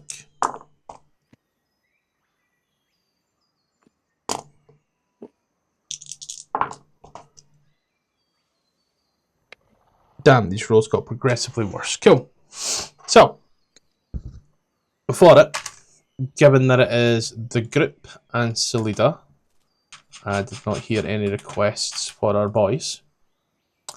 As you're going around this particular first area, looking around to see how things are, could I have a group investigation check? Investigation.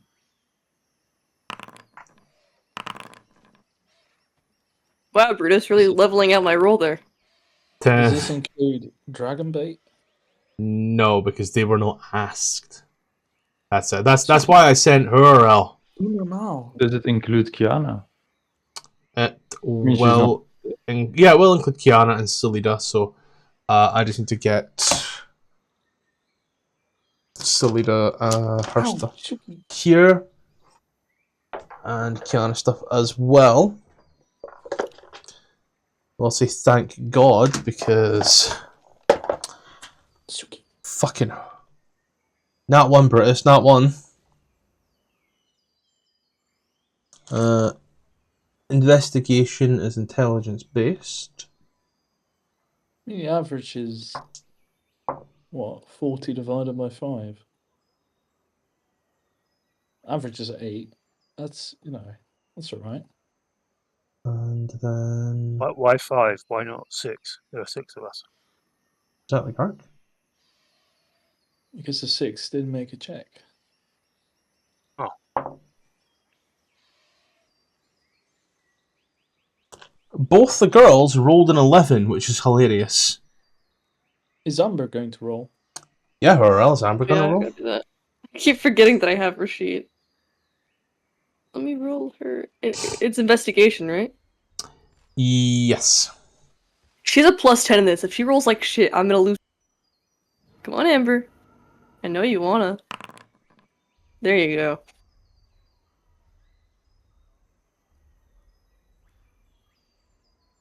Good girl.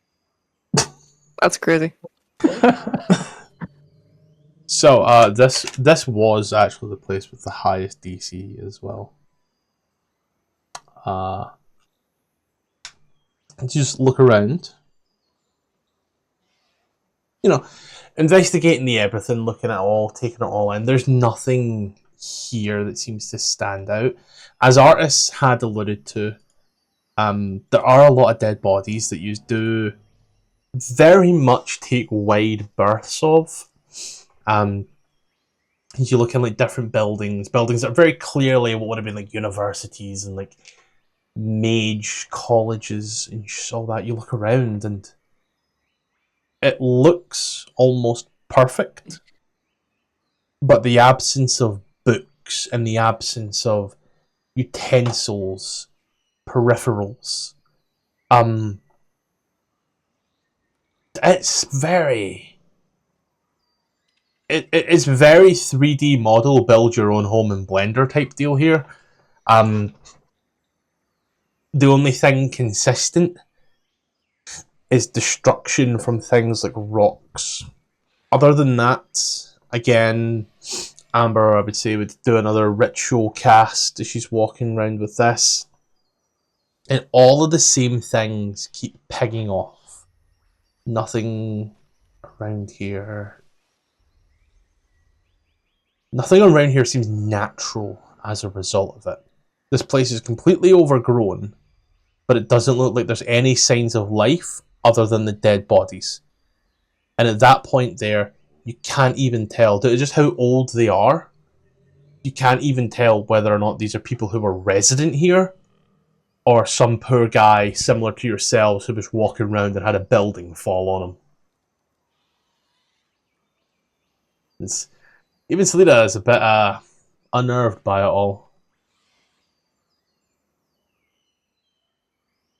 I was going to do her number now, her intelligence, her investigation.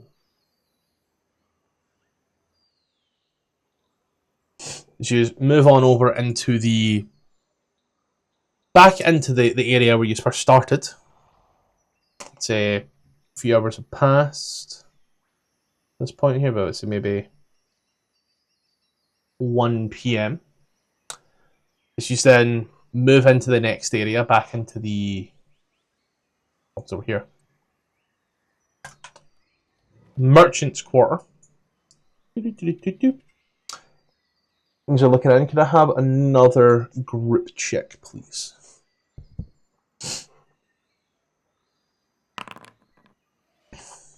Clive starting us off strong. Hurrell bringing down the class average.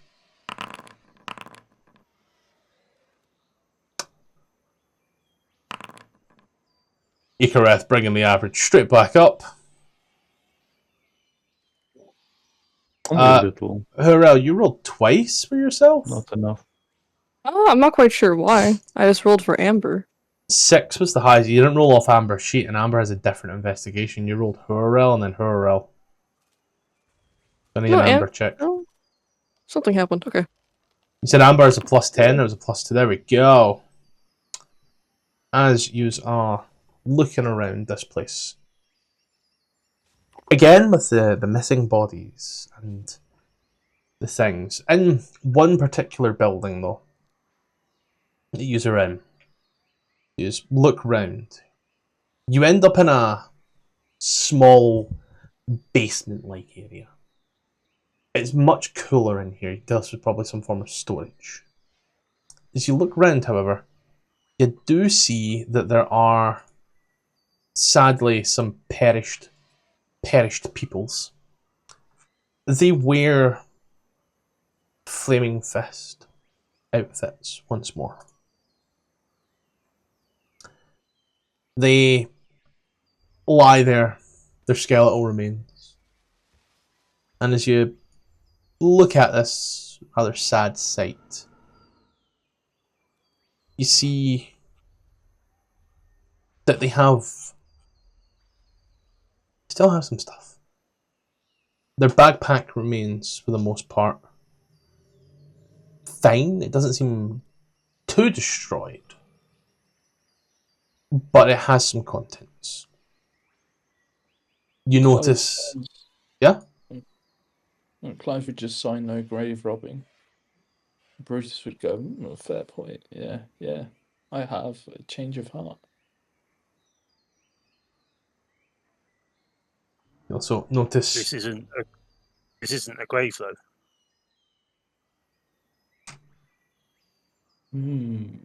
You got me there.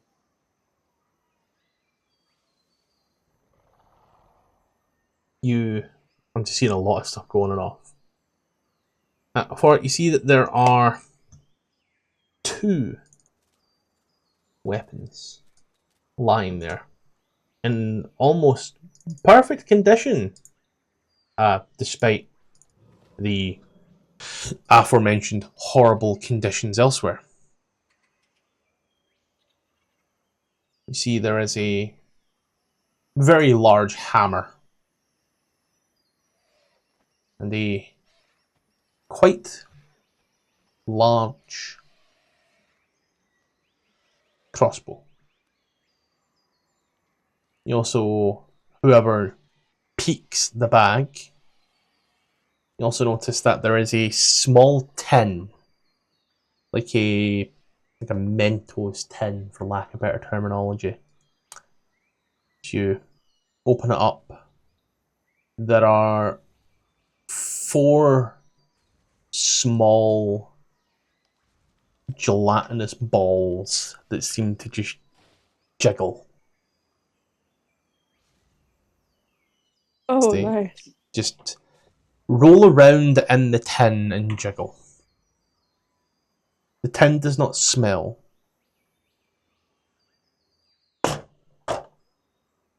Should eat them. Can I take the hammer? Yeah. You take the large hammer in hand. It is perfectly weighted. You hold it there. It's a bit bigger than the hammer you left with, but it's in perfectly pristine condition. Well, this one won't Brutus break. Brutus will probably at the very least check out the crossbow.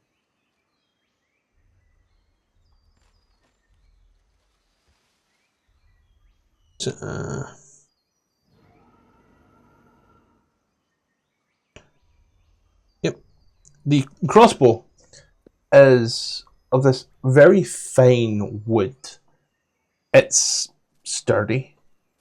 The wood seems old, and it looks like a heavy wood.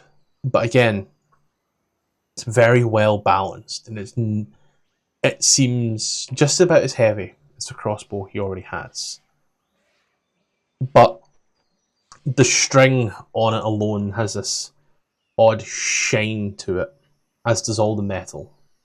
As does the metal on the maul that you hold as well, Aziri. Despite all the weather, the rune, and the waste here, these items remain perfectly clean. Unnaturally clean.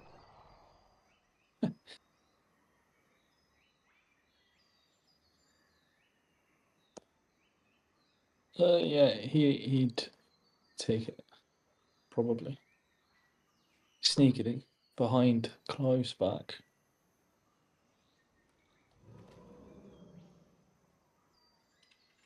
You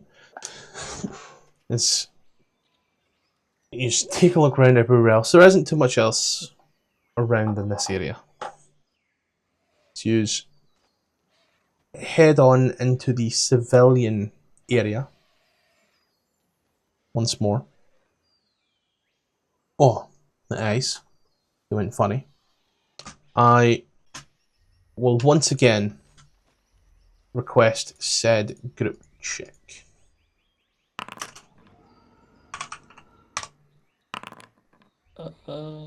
I will be going after this.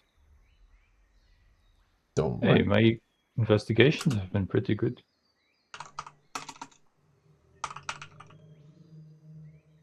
so far. Getting there. I'm getting there, I swear. The better.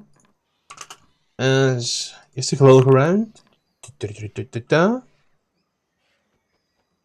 In the residential area, you do come across a few more, sadly, desecrated looking corpse areas, shall we say. A small funeral type area. Few gravestones. They do seem unmarked. But next to them, off under a small tree, there is a mound of dirt. It seems to be packed higher than it should be. And a few stones that build a cairn around it as well. As you look around it, it looks old, but still quite fresh. It's in the past 25 years, you could say, in comparison to everything else here.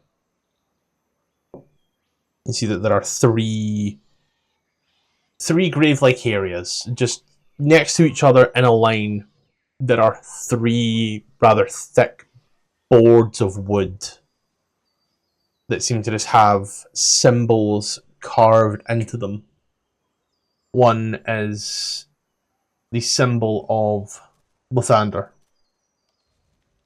The other, the symbol of Mistra.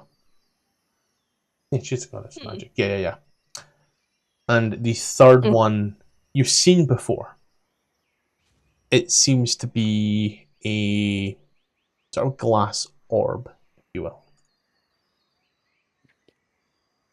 It looks similar to a sign for a temple that you saw back in Yanzaru. Okay, so these are graves, and Clive will give a glare. Hey, Suki. This guy's no fun. Fun police. Did you say that these are symbols on graves? Yeah, it's like symbols carved into wood in a line of three, and the wood has very clear, distinct hills in front of it. Near the Lathander one, I'll go and start planting some sunflowers seeds. Yeah, I'm trying to think here. You aren't planting them down. It's not him. Gareth would also make a quick prayer or something. Yeah, so you can plant them down. It seems to be quite fertile ground, shall we say.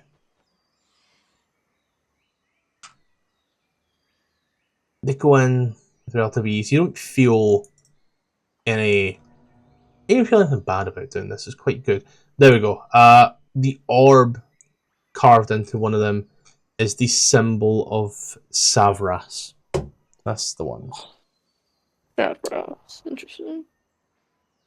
To yourselves, the religious folk, Savras, neutral, arcana and knowledge domains. Worshippers are investigators, diviners, and judges. As you kind of plant them down, you feel that reverence, like you're doing a good thing there. So you put these little sunflower seeds in, and you feel the ground as you're kind of poking them in. It is a quite moist and fertile ground. You reckon that these will grow quite strong and tall, especially in this rather open area.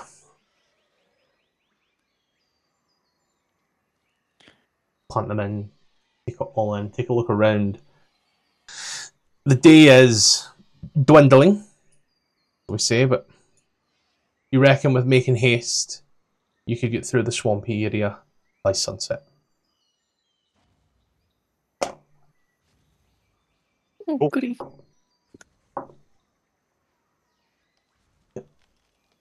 You make the final investigation checks. Aye. I think that the last one is probably not going to be Oh. good. Really, Fox? Really? Yes. You cursed Well, me. it's the worst of the four. I've got the nat 1, but sure, buddy. I've got a 19 and a 13 on Kiana and Salida. And I'm just waiting on the boys, but I've got the check here. Investigation. -1 for Brutus, which is a 10. For Clive, it's flat, which is a natural 15. So you are looking around once again, this particular area. It's getting a bit dark. There we go. The sun starts to set. These are about in the halfway mark. Looking around. This area was very clearly agriculture or nature. And as you are walking through the water, there are points where you do sink down a little, which does give that, almost like a surprise, like a step forward, like when you miss a step. And that happens to you. You start to get the feeling as you're walking through the water areas that Yeah, you're stepping in the footprints and they've went out and through this way. As you are looking round, however, there seems to be an awful lot of, like, drowned bodies. Quite bloated at this point. Some are feline looking in nature. Others more avian and eagle in nature, with broken wings. There's not, Maybe one of the felines is the wife of the guy. there's not any fish or such in here, though. It's all quite muddied water. You don't seem to be attacked by any predators either in this water. It doesn't seem like Artus Simber has been here either. As you look round, many of the places are little huts for tools. Others are little storage sheds for things that would have been food and grains. You do see symbols to the Chultan gods. You don't seem to find anything really of note as you look round the empty places. The only thing that seems to catch your eye is in the little huts. There is sometimes a hole, there is sometimes a pitchfork, but there's never more than one basic item. The houses that you go up the stairs of, you dare not go under into basements as those are basically flooded. As you go upstairs, take a look around in this area, the water has not done this any issues at all. It has helped this area thrive over the past years. But the destruction is very clear, and whatever happened to Mezro, it seems like it definitely either started or ended here. As you're taking it all in, looking around, you finally get back to the district that you were in previously. As Simber and Dragonbait have set up a small camp. Really, something at this point goes bidding. As they kind of set up a small camp, and they look at you. Everything's set up quite nice. The fire's going. We're going to head out in the morning. At sunrise, head towards the our area. Do you have any idea where you're looking to go?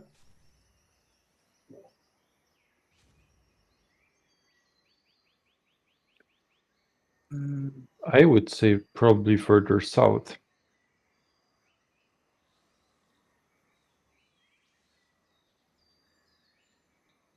Anywhere particular down south that you know of?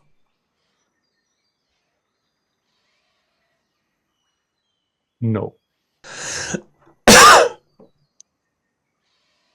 If anything, I could recommend Kirsabal. There's quite good people there. Very helpful if you help them. They may have more information on what you're looking for. Thank you for your suggestion. That Again? does sound like a good idea. Again, if you find yourself going west, you can always head to Mala. Around there, you may be able to find Nani Poo. You will find her, apparently. Again, I've never heard of her. You chase a lot of fairy tales, let's be honest here. That does seem to be a recurring theme. But also to the west, as I said earlier, vengeance and righteousness camps of your kind, of your people. You will find them there if you long for human interaction. Or if this is enough for you, this is enough for you. They have supplies, do you think? They are run by the Flaming Fist. They would definitely have supplies. And maybe not too welcome over there. Something about looking like this makes them a little untrustworthy. I can imagine, yes. But I mean, if we need supplies, we might need. Is that en route to anything else? Like if we can we go? Righteous and Vengeance are en route to Umbala. Or if you wish to uncover more of the fairy tales that you are following, there is also the place where those slaves that were hags said they came from. Directly to the south there is a Taj Mahal. They said they wanted to go there. I'll let you know now. It's my memory recollection. It's a passing and not a town. But Ataz and Kirsabal to the south, Righteous and Vengeance to the west.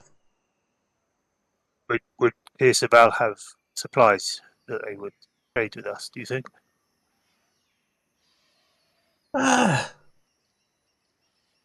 Potentially. I don't see why they wouldn't trade anything with us. Provided you come in peace, they will come in peace. They're people, to my knowledge, are Arkokra. The people of the Arkokra. Yes, they're rather peaceful folk. Not really, not really in the habit of killing people, shall we say. So, provided you come in peace to them, and we, don't cause any issues to any of their scouts that we may be seeing, we should be fine.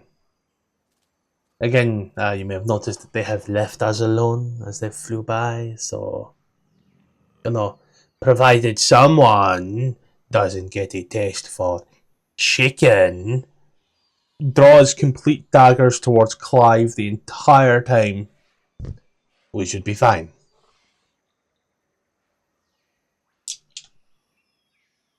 But let us leave that to the morning. It's been a busy day. We've explored Mezro and found all that it has. Or didn't. I'm sure that we can go to bed and wake up with a clear head, and then it'll all a bit less daunting. Maybe. Indeed. Let's do that. Yes. Get ready to tuck your little selves in for the night. And speaking of tucking ourselves in for the night, perfect time to call it for the night. Pick it up again That's so next week, awesome. where we know roughly where we'll go.